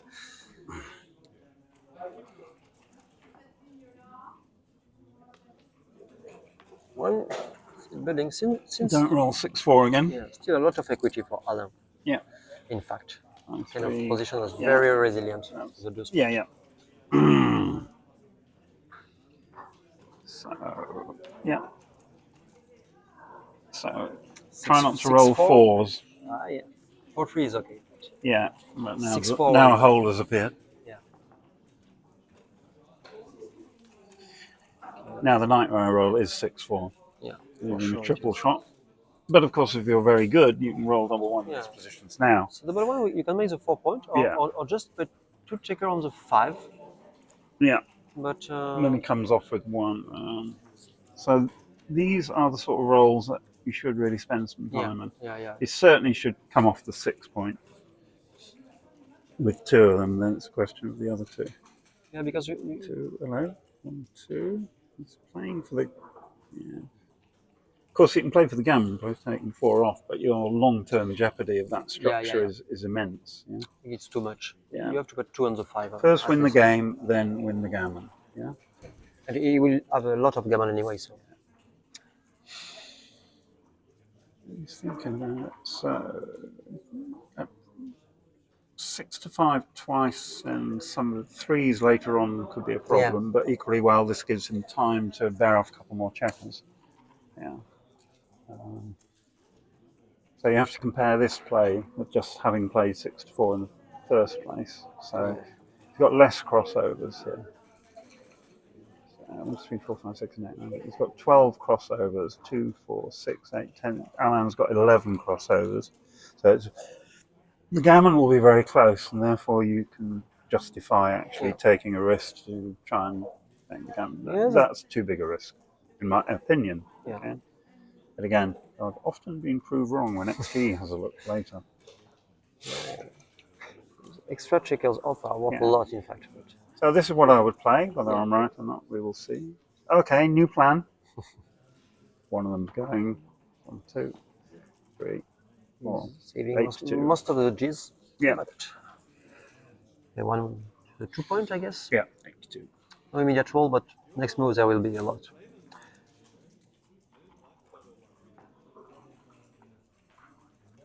Five is forced. Okay, so the next roll is the key one. Yeah. 6-1, 5-1, 6-3, 5-3, 6-5, etc. Oh, you have to get out. You double 6. What? Oh, double 6. Sorry. Yeah. Okay. So this will be a 2 point win. For sure. Yeah, well, he would have cleared without leaving a shot anyway. Designing? Okay. Yeah. So now it's going to be 8-5 in the match to 15. Yeah. They're taking a break, I guess. Yeah, well, He's thinking looks like David's taking a break. Interesting. Interesting. So he's 66% according to my calculations. Win Minus from here. 10. Yeah, that's. Using the Ionovsky formula. I mean, there are loads of formulas for calculating match equity. Nine numbers, that's 5 and 1/3, I guess. Multiplied by 4. So that's 20 plus 1. 71, 29? Sounds a bit high for 8-5. Let me just redo it. 5, 16, 16. No, but by 3, not by 4. That's 8 to 5. No, Yeah, I'm 8 to my 5. mistake. Yeah. 66%. Yeah, exactly. So the players will take a break. They should be back. I think they're allowed a 5-minute break. Yeah. What's happening in the rest of the world?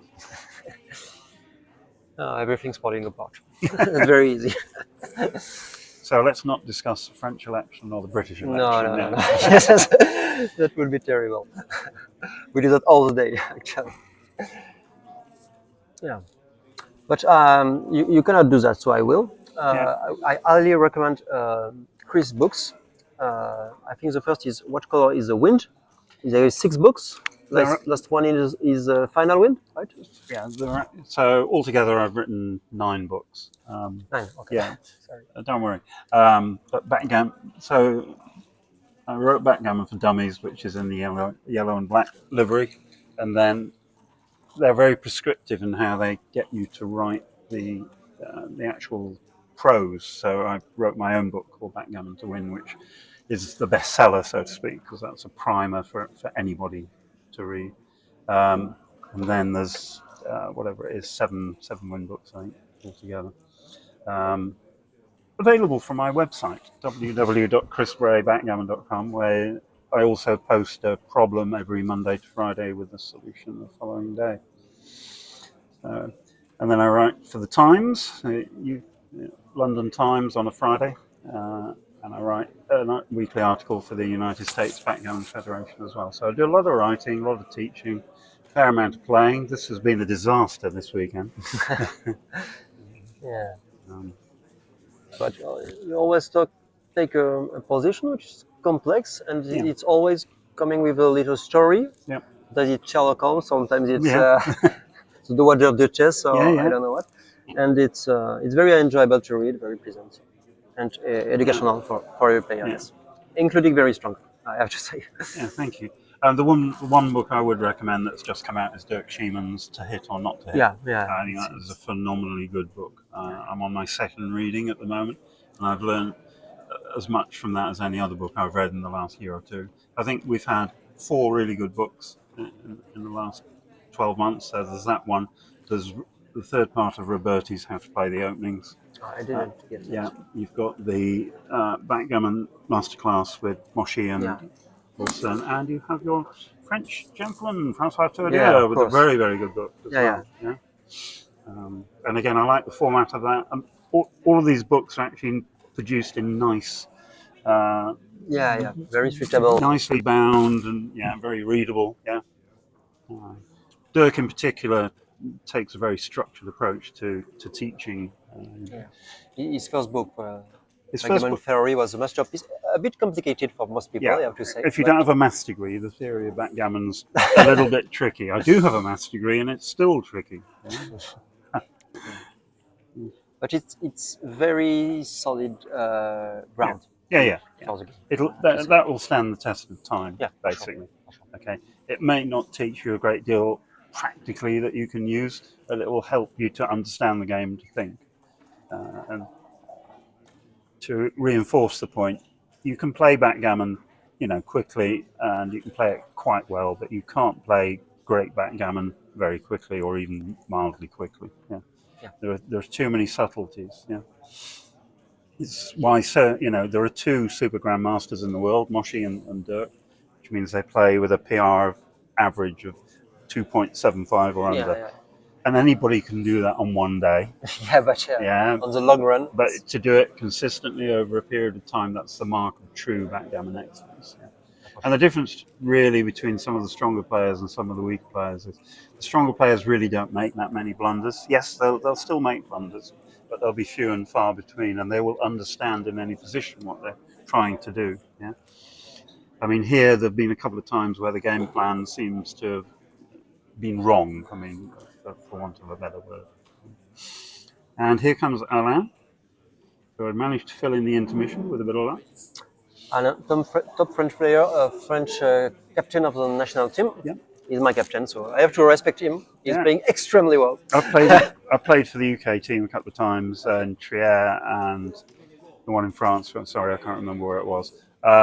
Would you go to Stockholm? No, I'm not going to Stockholm. So I'm doing some training for the ladies team. I will be playing for French national team. Good man.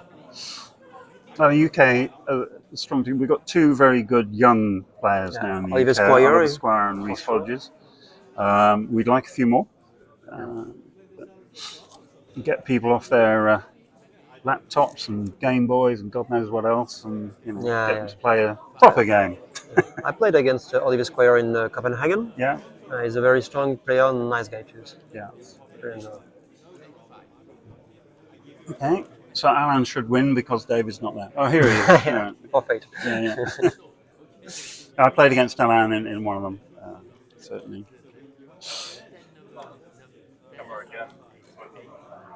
It's gone again? Oh, right, okay, we've only got one player in the screen. Okay. So you have to be rooting for your compatriot, maybe. Yeah, You I kind mean, David's on a roll of form. He won the London Open. Yeah. Alain has been winning everything that last year. So Yeah. it's, Okay, so new game, bar point, 6-1, away we go. We can see the score. In a moment, we'll be able to see both players. yeah. For 4, classic Great play. reply. 5-1. 5-1. This is Five pretty down. obvious. You have to split. Your opponent's got a high anchor. You want a high anchor. Double 6. Oh, if only you hadn't split. Yeah. It's not A so little bit easy. tricky. So you can play 3 down and 1 out. You can. Yeah, it's a mess, isn't it? Somehow I think you have to play 20 to 14. Oh, sorry, I've got the wrong player on roll. That doesn't really help. Okay, Yeah, we like maybe. this play. Yeah. Yeah, no, this is fine. I think in terms of game plan, when mentioning, hitting on the 2 would Yeah. have been a mistake, Yeah. basically. Because you are not going to blitz in that position. 4 and 1. He's going to hit. There we go. Yeah. Of course. 3-1. 3-1. Going to hit. It has to be better than the anchor. I Yeah, I guess. think so. I'm going to give black his whole roll. 3. 1. So when the dust has settled, 4, you just play it down, I guess. Okay, so. Insta cube. Wow. Whoa, okay. 2, 4, 3. And an insta take.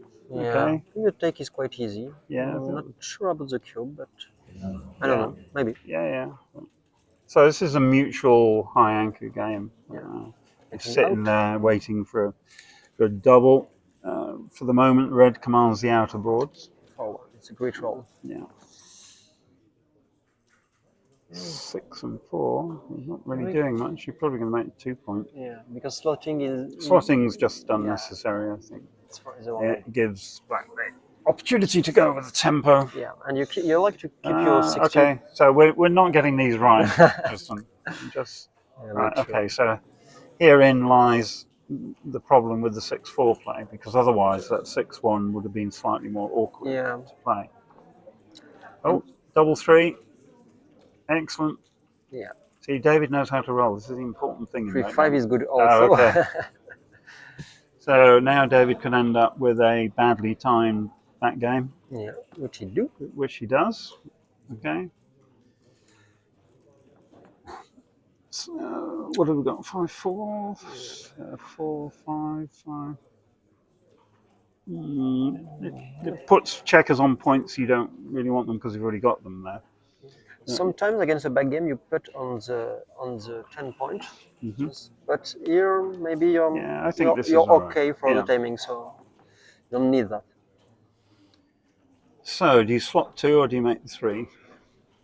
You slot 2 point, I guess. That's more. You need to make the points in order. So yeah. Okay.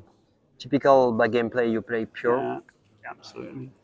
So this is hello. Yeah. Don't like this. What? Okay. It was legal.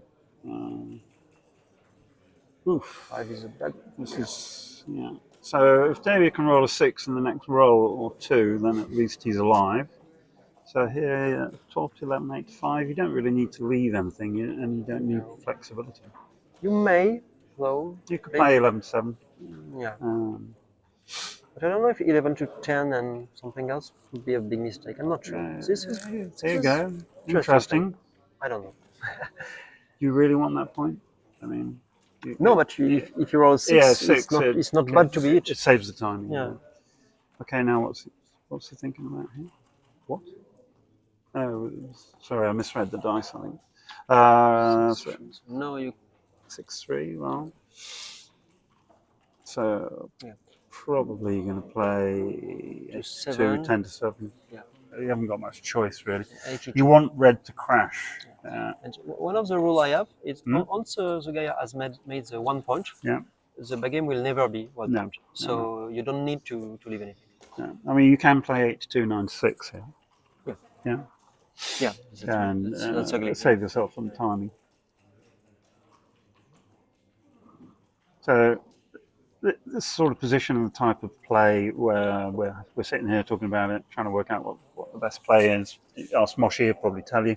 Yeah. I think that's the difference between the good and the bad and the ugly. Okay. Okay, so Don't like it, but the problem is that if you are hit with all the other points stripped, then when you come in, you can expose a second block. So Exactly. I think it's a slight overplay. So now, yeah, hello. Here now, of course, now he can't. Double Ooh, six. boxcars. 1, 2, 3. This is going to be another freak win. Yeah. Yeah, so it's pretty much forced.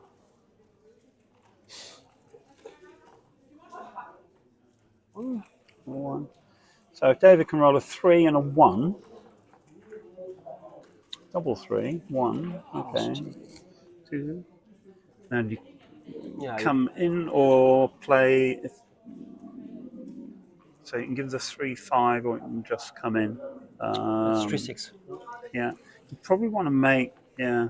I think I let the block because I don't Yeah, want yeah. him to roll 3-4, 3-5, and But I also, don't. if you make the 9 point, then 3, 6 as an entering number exposes another block, And right? no, he is lacking control. Yeah. So why now we- you've got no shot. Yeah, that's why we don't. You have roll it. 7. Oh, sure. 6, 5. Okay. No choice. Okay, so David has what's called the butterfly anchor, the 3 point, named so by Mishi. The reason he named it thus was that butterflies don't live very long, and neither does the 3-point anchor. I think it's in the book Back Checker Strategy. Yep. Which is excellent. Which is another. Sorry, we should have mentioned that earlier. That was. I changed. My PR dropped after I read that book.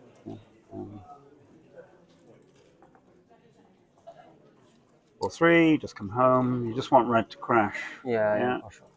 1, 6, best roll. Double 3. Okay. Now you have to decide whether at some point you're going to execute a trap play. No, for free, you're just coming in. Can't do here. No. It's too big. No. Okay, so you're just going to clear the 9 point, I think. I guess, yeah. Other play, just. Well, you can clear the 8 point with a. Ooh, no, please. There are people watching. Yeah. Can't make that move. Oh, no. Really? There are times when these ugly structures is the correct play. They're hard to find because human beings don't like things. You saw my reaction to that play. Yeah, I agree. Yeah. There is some upsides though. Yeah. If you roll 3 or Yeah. like 5-3, I don't know. 6-3, I mean. Yeah. But I feel wrong anyway. It feels wrong. Yeah. And this is the natural play. Yeah, sure. He runs out with 1, you're going to hit. 1, 3 is not a good roll. Double 4 is excellent. 1, 2. Because they won, 3, just yeah. in case. I think you play 6 to 2. Yeah, I agree. No, that's not. 6 to 2 because then when he goes with 1, you've got 3 attackers on the checker that remains. Yeah.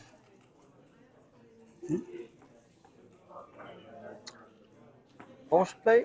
Yeah. We are gonna attack. Yes, because the race is fairly close. What was this? 6. Century. Could he not have hit? He didn't do the race, but this makes it more interesting. Yeah. Not sure. You generally hit, but you have to consider it. Yeah.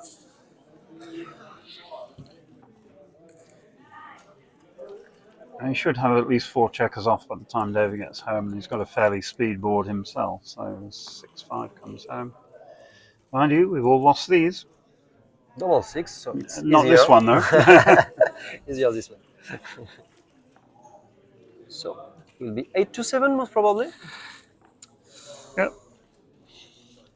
So not quite an even match, but 9 or 8% edge. It's very close.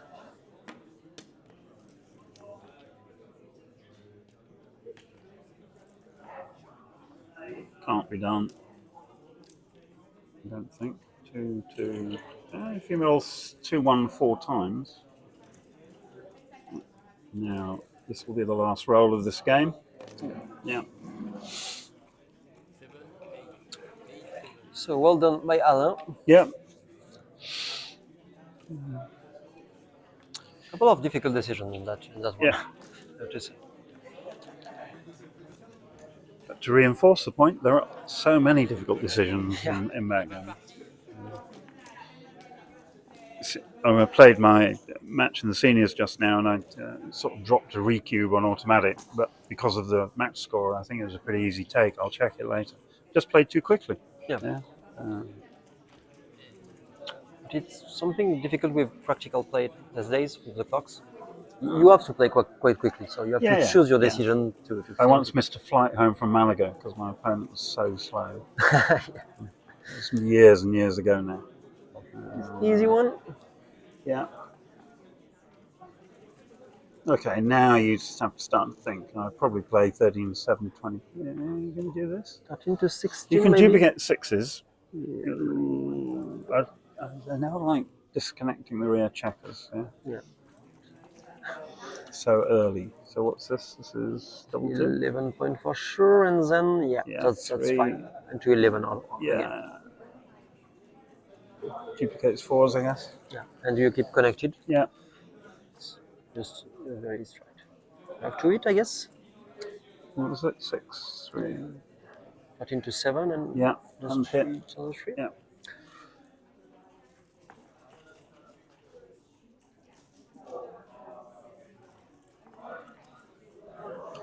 That's a good number. Yeah, for sure it is. Keep them connected. Absolutely right. 6 is ugly, but okay.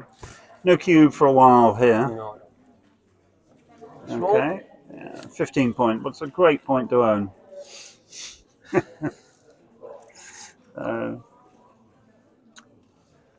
What's this? 6 and 3. Right, so now you've got to think. You want to keep the checker on the... yeah, I think so. Yeah, I think so. On 23 points, what's known as a goalkeeper, if you're not familiar with the term. Yeah. David will just play safe until he can't play safe. He'll play 11 to 4 here. You can get it very excited and hit. So the question is that right? Do you gain enough? Well, you force him forward, so that's okay. Was the risk worth the reward? Well, that can be only told when you look at the results later. So what's this? 5, 3. You may freeze 11 point. Is that true? Yeah. What you need is spare checkers in the position that David has, right? So now he's created 4 checkers that he can play with, while Black has to do something. Yeah. Next 3 point, I guess. I think come out with a 4, but we'll give some pay now, maybe.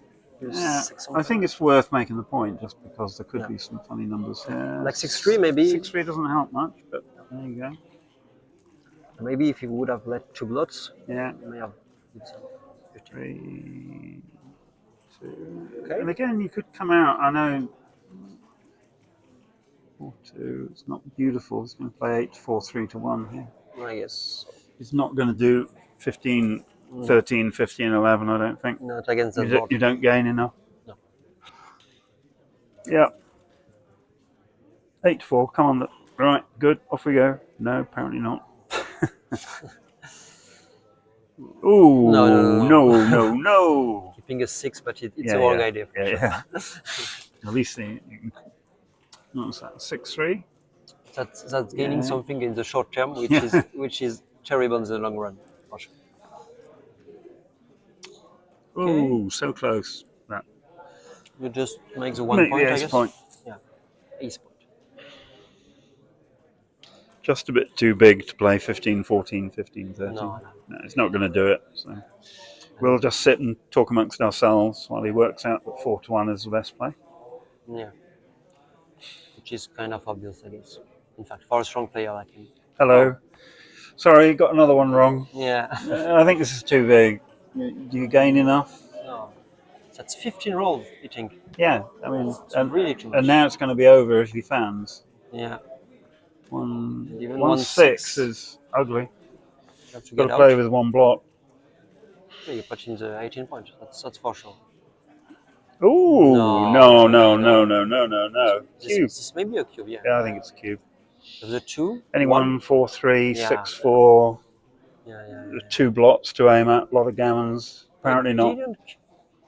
Okay, 3-1 is tough. 1 is okay.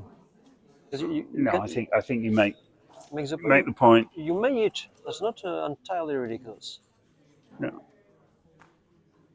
Because every dance is big. Long term for me here. Yeah, okay. Now, if he doesn't roll a 6, I'm cubing anyway. Yep, fair point. 3. Inside. Okay, so now red's stripped everywhere. Yeah, but Yeah. It's close actually. It's an easy take if you yeah, cube yeah. him. 71, 81, 1, 2, 1. Don't even cube. It. You hit on the 1 point, Mhm. and you cube on any dance Yep. for sure. This Yep, is a cube, no and cube. this may be a drop. This may be a drop. So it's some gammon. That's quite a few gammons, in fact. Yeah. Of course, red's probably got 2 rolls to roll an ace, and it'd be favourite to roll an ace just in 2 rolls. Yeah. But he may Slightly. not get the chance because 10s cover. And common. black has an anchor, so whatever happens, he's in the game. Yeah. So. Yes, I would drop. Well, let's put it in XG Mobile. It's a bit of fun. We haven't used XG today. See what it says.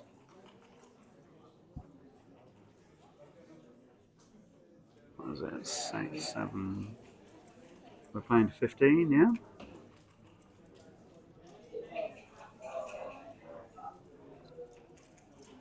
Okay.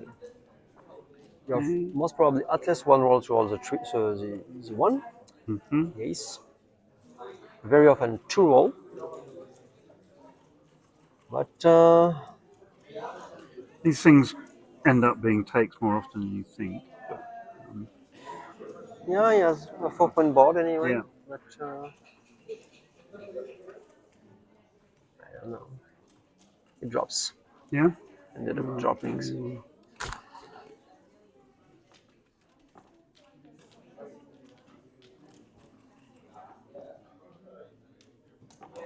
If you think it's close, you look at the score. Mm-hmm. 7 is an odd number, so you are more inclined to drop, I guess, Mm-hmm. than to 8. But I don't know. You think I've got it slightly wrong, but it's close. It's a pass. Big pass. Big pass? Yeah. Okay. What are they discussing? So it's a 7-point match now? Yep. All matches come down to double match point, Yeah, right? for sure it is. By the way, Alain has eliminated me in the 3rd round. Yeah. Yeah, in double match point. Oh, okay. Yeah. So. But he's the captain. I have to Yeah, lose. you have to do what the captain Otherwise, I'm says, right? kicked off of the team. So now we're at 8 all, and we've got a 5-4 Yeah. standard play. Or 6. Okay. So David has dropped 3 points in a row. He's gone from 8-5 to 8 all. Won't be panicking, obviously. He'll be annoyed, maybe. 4-5. So mutual holding game. We're now sitting here waiting for a double. Yeah, very even positions. Oh, I don't like it. I play 6-3-8-7 there. I think it's slightly impure. Yeah. I don't think so. Now play 13-4. You slot 2 points. Yeah. This is Yeah. nearly anything is all right. Yeah. It's very balanced position anyway. Okay, so Yeah. decided to Yeah, pay good, now. good play, but Didn't work. it didn't work. So again, you still got to think about these things. If you play on automatic, you make mistakes. For sure. Just no doubt about it, right? For sure. This one was probably right. Again, I don't like giving up mid card. What's that? 5 is it. Oh, the man's a genius. Double 1. 1, 2. It. 1, 2. 1 to 5. 6-5. Yeah. And the last one here. Yeah. The only other thing you can do there is 8-7 twice because you own the 2 point and you own the 8 point. The two of them can't be part of the same prime. That's something you look for most of the time. That's me. He's got another block to shoot at. Yeah, here he comes. Red's got no Guess real he's a- defense, yeah. but he takes anyway. It takes because of the race, I guess. Yeah. Which I don't have the race, but I think it's quite close. At least. So. Yeah, I like this. Yeah, This me is a too. nice play. The blots protect themselves to a certain extent. Yeah. Right. Precisely. is this except, double four? except, Except with double four. except if you roll the ball. Okay. Wow. That's a problem with duplication. Yeah. Big issue. 2-6. Okay. Maybe a recube at some point. Yeah. Interesting. We talked about the goalkeeper, but we have to say the 23 point is far less strong than the 24 for some reason. It's 6-1, so you probably play 13-12, but what does it leave? It leaves 8. No, it's the same numbers, but, so I don't know. Well, if you probably don't play 16-15, because that gives double 6. 1. Oh, he's on the bar, sorry. Yeah. So do you take the 4-5 back game, or do you make the 4 point? I think we make the 4 because the Yeah. 5-2 needs more timing. Yeah. Generally speaking, the more front you are with your points, the less timing you need. Yeah. In the back game. This looks correct. I don't like that. So there's no need really for any excitement here. Yeah. At some point you may want to drop a checker onto the 4 or the 3 point. Yeah. It's already maybe recube territory. Oh no! Oh, that's a good one. No, you can see 2-6. Yeah. Okay. It's good. It's got a goal team. Ooh, is that boxes? Yeah. Okay. So now what? So you've got choice of making 2 in the board points and leaving yourself another block to shoot at, or you play 13-7 twice, 12-6 twice, and think about the cue. Yeah, you have to think if it's a drop next roll anyway. You play that, but if not, you may hit on the deuce point. We don't have the race. The trouble with making the deuce point 3 point is it's an untidy structure. Yeah. So I think those 2 points, outside points, the 13 and 12, the most difficult to clear. Yeah. So I think I like. So far, I've got every roll wrong watching David today. Maybe he is wrong. Maybe I'm hoping he's wrong and someone transcribes. I don't know whether Simon's still transcribing. So we like 2 on the 6 and 2 on the So if you're 7. going to do this, this bears consideration because now the problem now is you've got 2 points to clear, and if he comes in with a 5, or even you get multiple indirect shots. Okay? Yeah. So of the available plays, I'm not that keen on this one, right? Yeah. So Sure. 8-5. Yeah. Right. David is not going. Yes, he is going to redouble. Okay. Wow. Which is This looks like a take. to me also. 40, 64, 79, 90. Oh, Drop. apparently it's a drop. Yeah. I know most players. It's close. Yeah. But Alain's board was worthy of consideration. You're probably going to get 2 or 3 indirects. Plus, black has to, red has to clear those points. Yeah, and in my experience, most players think you have to drop more. They focus at 7 away, but it's wrong. You have to take more in front. Yeah. So 6-4 and he's winning. Yeah. So not that. So it's not that way, right? Okay. Maybe running or the standard play, but not that. For one is well played. Yeah. 2-1. Yeah, I guess so. 6-4. Yeah. Okay. A lot of choices here. Yeah. Oh, I like the 5 point. Yeah, and 6 out. So, maybe. Maybe this. Maybe, yeah. Interesting. Right. So you're basically taking a tempo from your opponent by doing this. Yeah. 3 and 2. Was it 2? Yeah. Yeah, you just make the. Oh, sorry, you can hit. No, you should hit. Yeah. You're sure? Yeah. Yeah. Yeah. No, this is that's too passive for me. Okay. Hit and hit again, Yeah. and then think about it. To your point, you don't need an anchor when he's not framing you. So, generally speaking, against the deuce point, you don't need. So now I make the 11 point rather than the bar. Yeah, I think 6-4 to play. Yeah, sure. You can make the 7 the bar point, but it's less strong. So what's your game plan? Yeah. You You can't blitz, yeah, so you can prime, but this is You can race. not the You can world's run. yeah, this is not the world's best structure, right? Oh, now he's upgraded his anchor. That's fine. Yeah.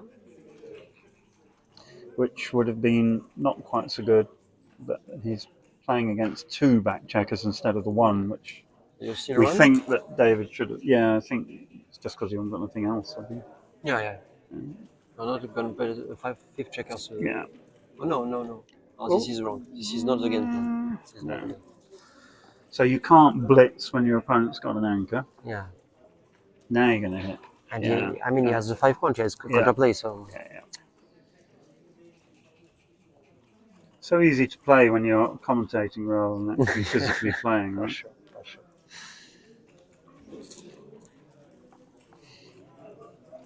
Oh, boxes. Are we going to see another of David's sensationally early cubes? We're not. Oh, 6-3. Okay, so now do you hit again? I don't think so. I don't think so. It's close, close. So you can make the bar come out. Okay, so statistically, what's more likely? Yeah, yeah. Is that 1-5? Yeah. Yeah. Okay. So now you're coming in. It's not obvious, but This is not obvious. No. Okay. So I would bet to the ace, but I'm Mhm. not sure. I prefer this. It's a long way behind. Yeah. So. And the 20 point is not significantly better than the No, 21 no, no. in that position. So. 5-3. Okay. And again, you can play 13-5 there. Not saying it's right, but you need at least to consider it. Yeah. 6-2. So red's structure is not great because he's made his 2 and 3 points and he's got an open 5 point. So it's a shot generator until you close the 5 point. So there's an opportunity to close the 5 point. It's a little bit. It's a little bit rich. Yeah. Okay.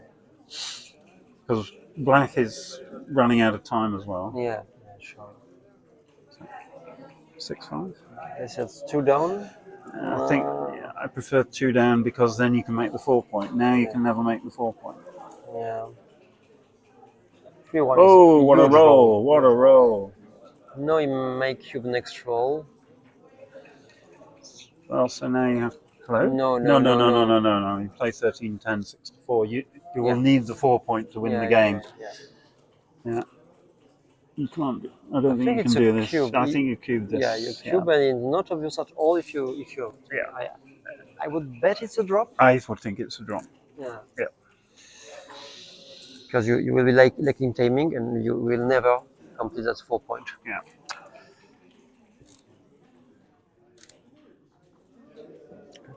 It's 2-0 in a 7 point match, so you take more, but I don't think it's enough in that position. So now you come down with 2. You didn't cube, right? No. I think it's a miss. So it's a very double 6. Okay, so now it's going to be double pass, whatever he does. Yeah. It's. You're not going to do this, Alain. You are not. Maybe it's too good now. Maybe it's too good. It's an interesting point. Yeah. Because what are you risking, really? Except for double 5, maybe? Yeah. Even so, it's not. You can't play a back game with 0 timing. Yeah. No, I will just roll. Yeah. I think that's too good. You will just do that. 1, 2, 3, Yeah. 4. Yeah, not much choice Clear. really. You clear the 8 board? Yeah. Nice. Might turn Alain? this into a take a bit Alain is later. in trouble and 2-1 is terrible. You will prefer to. Ooh, right. Okay, so now you can play on. Yeah, for sure. I will.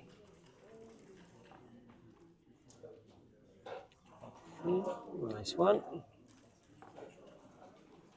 I want to get out. Yeah. One checker. Is a phantom back game. Black has got 2 dead checkers. No board. Oh, his board's gone south for the winter. Yeah.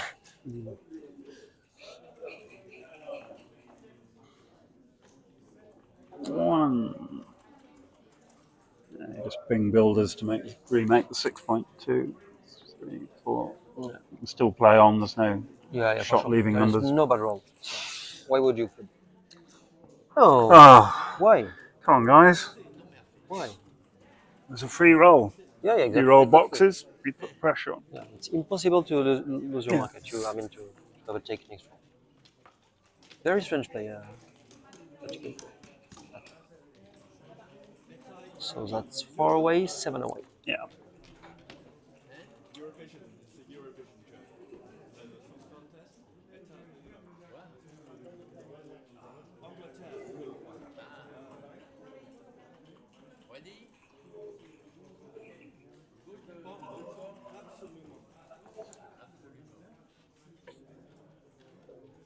On 3, here we go again. So 11-8, yeah? So David's re-established his 3-point lead. He's four points away. Now the score favours the leader here, because double gammon wins the match. It's tricky because the red cube is also huge. Red cube is good because it is. So you have to compute that, which is not easy at all.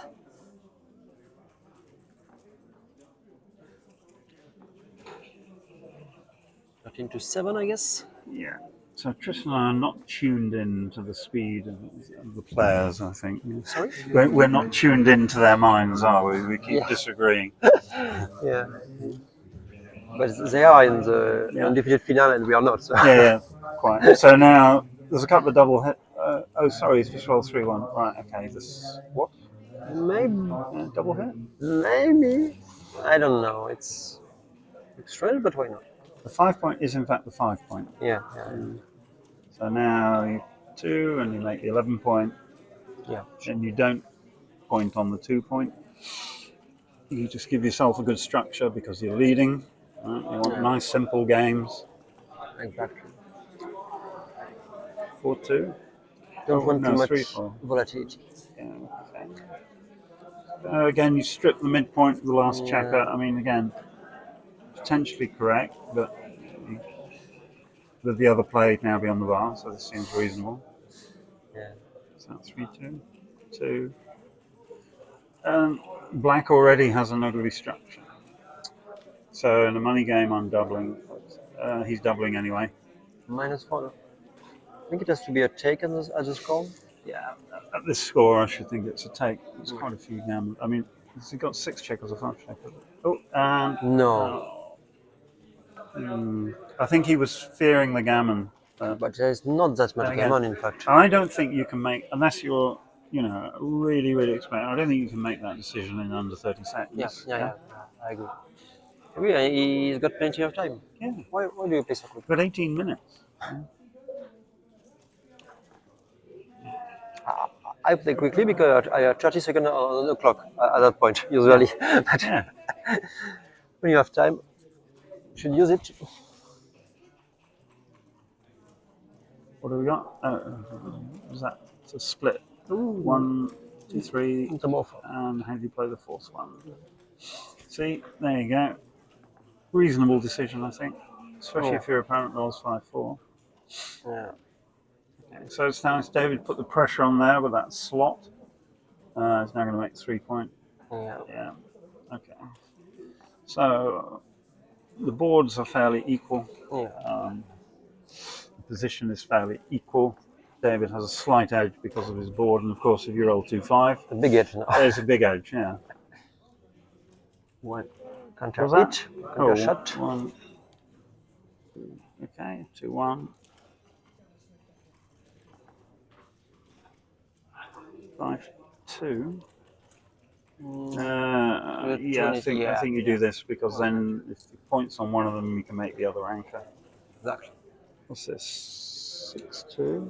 6-2. Yeah. Yeah. You may each. So it's very dangerous, but what you else? can hit on the 5-point. You can run away. You can. No, you can't.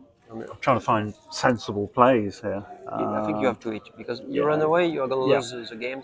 So at this score, if he hits, is Red going to hit double? Double? No. If he hits on the 5-point. Oh.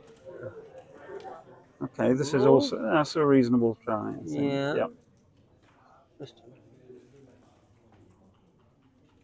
1 and 4. And double hit. Double hit, but where do you double hit? On the 7 and the deuce, I guess. I don't know. Yeah. Sheeman has a position like this in his book, and prefers not to give the guy the chance to anchor. Yeah. Interesting. But you have no spare to close the one. No. Now you've got a really interesting opportunity. Yeah. 6-1 by Yeah. But Ooh, I think I might come out with a 4. Do I want 6 blots? yeah. Lots are commitment. Yeah. And in my experience, just that. 6-2. Wow. Bad. Maybe it's a cube now. Yeah, he's on the bar. Maybe it's a cube. At the score, I think. 7 away, 3 away. You have to cube. You have to cube that. No, apparently not. Oh, and he found. Yeah. He found. Yeah. Very surprised he didn't cube that position. 3. The 4's ugly. You can save one of them. Yeah. 7-3. Yeah, or 13-9, duplicating the 6s. But not an easy play by any means. No. 13-9. Yeah, 13-9 maybe. Indeed. I think I'd prefer 13-9. Yeah. Purest. Yeah. Duplicate 6s, and again, you want all your checkers in play. He's still on the bar. 6 and 5. Okay. So now David's playing for a gammon, unless something exciting happens. Staying out, so now he needs attackers for the ace point. So you can get 2 of those by coming in. Yeah, but you may play to the... You may want to come out. Okay, so I misread the dice, sorry. Yeah, but maybe you could have pointed to the 7, to the 4 point also. So this score, you're definitely playing for a gammon. 5-2, you hit with a 2, think about the 5. You probably pop out with the 5, you don't want too many blots. 13-8 is classical overplay, generally speaking. Hello? What's this? No. That cannot be right. It's the 4 point you want. No. Yeah. Of course, if your opponent does this, makes life a little easier. Now I need a 6, there's a 6.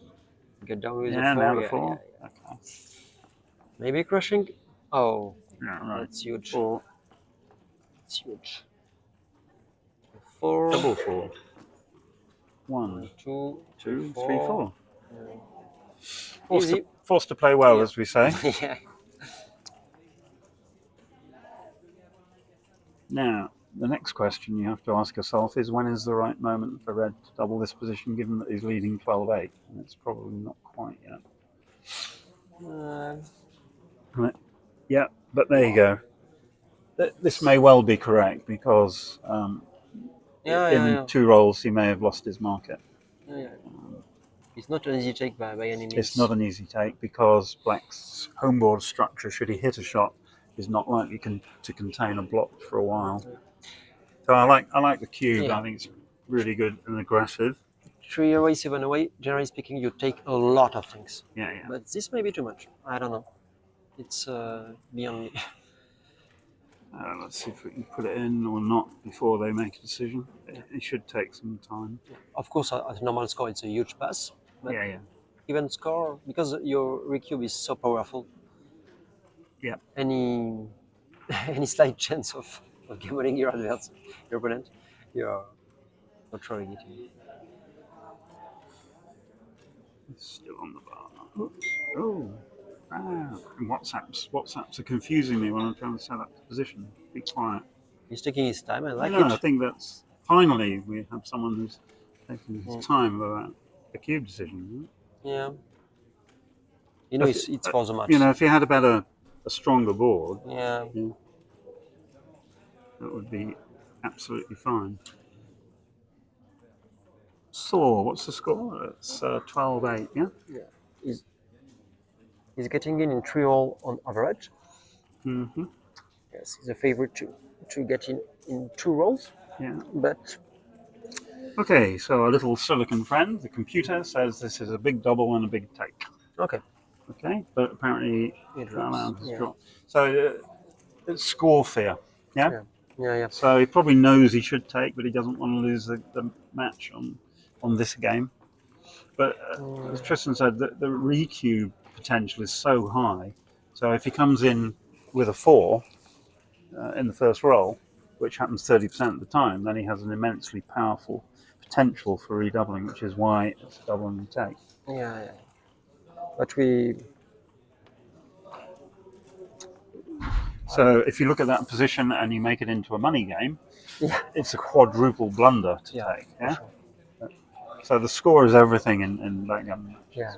So now David's 13-8. He's 2 away, so he will play for an undouble gammon. It's around 12%, I guess. From. Yeah, something like that. We'll just do a very quick calculation. 45 divided by 7 away, 13, 33. What did you say? 84? 12. Yeah, it's 12, 13. It's around. Okay, so what do we got here? We've got, okay, 2 on the bar. Nope. What happened there? Okay. So he needs a good roll. That's a good roll. Oh, sorry, there's 1 on the bar. So now you got to cube this. Yeah, sure, yeah. sure. Now you. Oh, and snap tape. Which is not Not obvious. necessarily correct. Not obvious at all. So pick and pass because there's another checker outside that he can hit.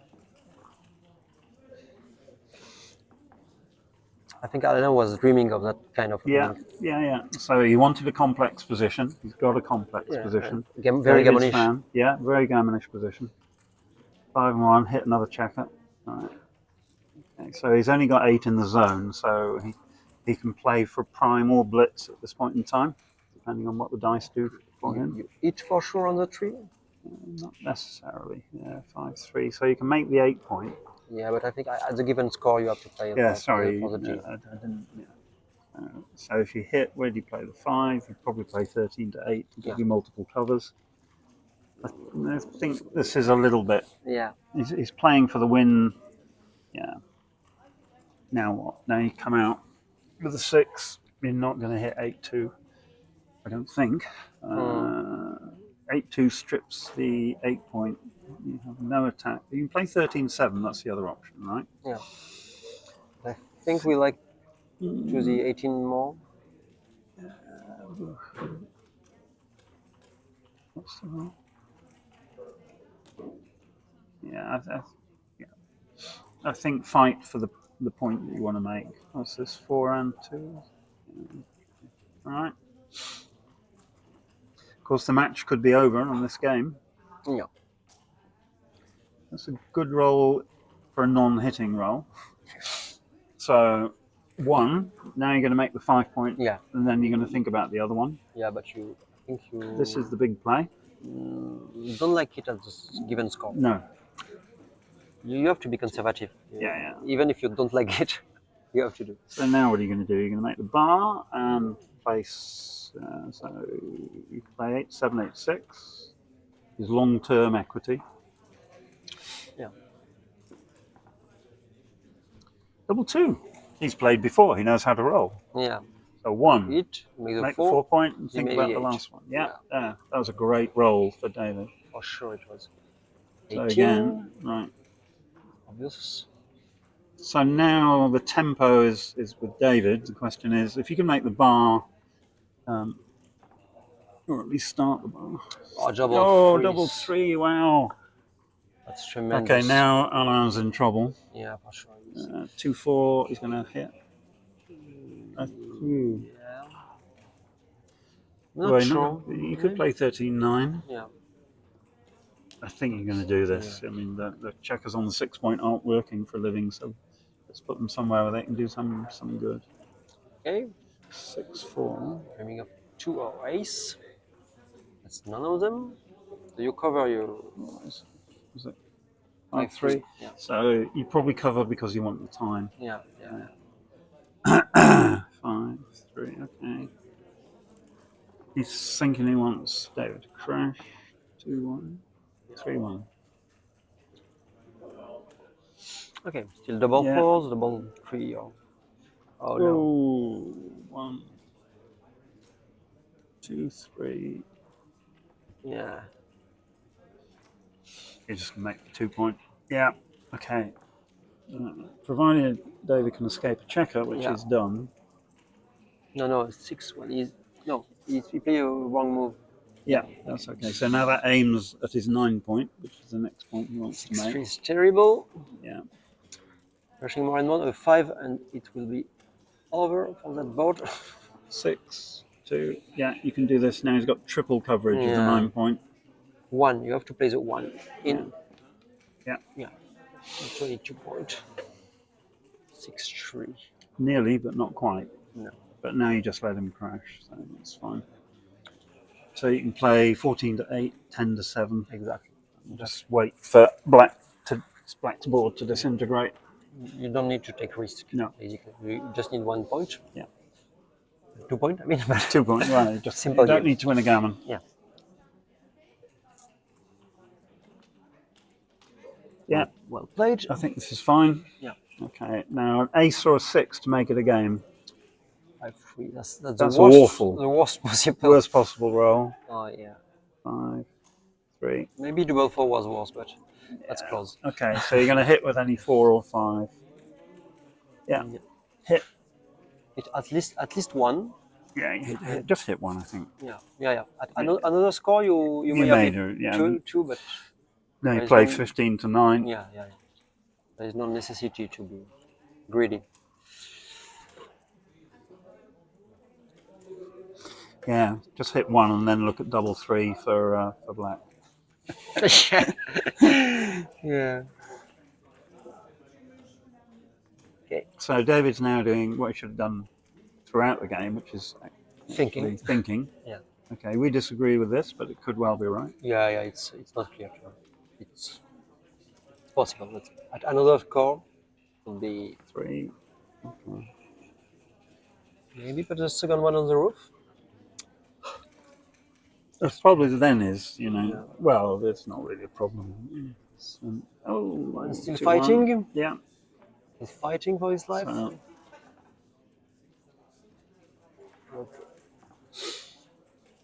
2 and 3. The 2 seems good, but you have to play a 3. What do you do? this is a real mess. Yeah, I think you have to Then you play just the clear 2 on the 22 point anyway, and just pray for your opponent to dance like you do. 3, 1,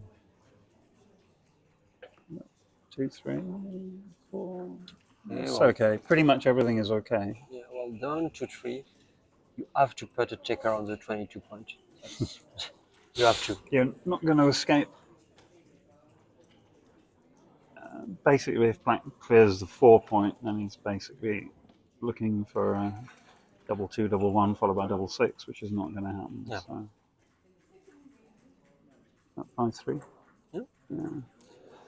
So there's again no need for any excitement. Yeah, this is fine. Well played.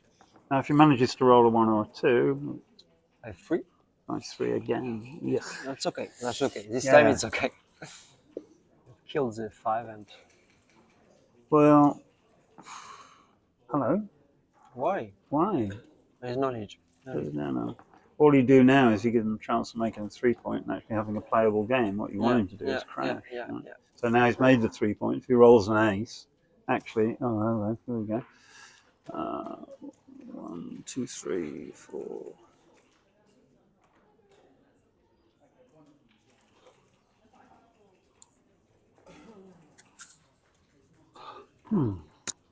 So you probably leave one there. You can make the 10 point. 1, 2. Just go to the 10 point. I don't think you want to come in. Yeah. 3, 4. Okay. That's all right. I mean, if he goes with a 6, you've got more attackers. So this is not okay.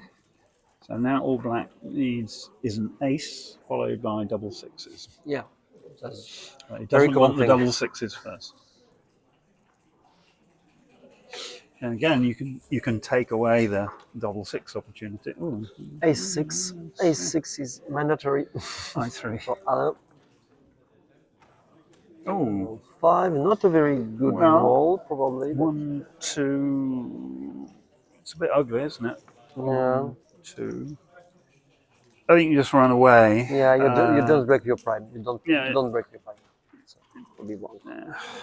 You play 22 to 12, and Yeah. then if Agreed. black rolls any 6, he's probably dead. I mean, it's not very well anyway. It's illegal, right? That was illegal. Okay, well. 6-1, you may hit. Yeah, you got a hit. What? Ooh, are we sure? Let's see. I'm not. Probably. Yeah, no, this is. Maybe. Yeah, that may well be right. So. No double sixes, No. and we are still fighting. So the way David has constructed this game has given black an opportunity, yeah, which he Indeed. didn't actually deserve. Yeah. So 3-1. Dislike it. Dislike it. Well, 5, you crunch a little bit. Not that it's not a big deal. not dangerous yet. No. Double Okay. 2 stays. 6-5. 6-2. Now, there you go. You roll a 3, black wins, then wins the next 4 games. For sure. Okay, I got that bit wrong. Okay, but 1, he may win the race sometimes. It's got racing potential. Yeah, I get out with the last one. Yeah, because you can't contain anything. Yeah. And now you're allowing double 1, 3-1, and a few other things. Exactly. 6, 3. I mean, black's not looking very healthy. He's going anyway. Yeah. All the way. If anybody did transcribe the match, it would be interesting to see it. Yeah. I think there are quite a few errors in there. I think this is the best position Alain had in a while. So. Yeah, I think. Still not in very good Okay, shape. so if red rolls lots of 2-1s, yeah. I presume he's still got a couple more checkers on the ace point now. Yeah. 2-1. Yeah, 6 checkers left. So, yeah, that's fine. Yeah. So, come on, roll a double and make it exciting. Okay. 6-2. I think we're toast. Are we toast? No, we've got 2 doubles. 2 doubles. Oh, there must be a third checker on the ace point now. 7. Well, an interesting match. Well played, David. Flying the flag for England on my behalf. He's in the final, having already won the London Open a month ago. He's now can certainly afford to go out to dinner. Congratulations to him. Yeah. And Alain will be. He's still in the second chance? No, he's out? I'm not sure. Yeah. No. I think that's it because he's in the money. Yeah. But it was another great performance by him. Intermediates, the winner of undefeated, at the same time our first grand finalist is from France, Valentin Marotte. No, that's the intermediate. Yeah. Valentin Marotte just made it to the final in the intermediate. From UK, David Brown. David Brown. Yeah. Congratulations to him. Thank you for your company, those of you who've stayed with us through this whole match. No doubt we'll be back at some point. Yeah, sure. I think now is the time for a small drink. Yeah, I'm in the super jackpot. Right, okay. You don't register, I guess? No, I thought I'd be doing some of this. Right. Okay. So we will let James close it down, but for now we're off the air. Yeah, thank you for listening. Because, yeah.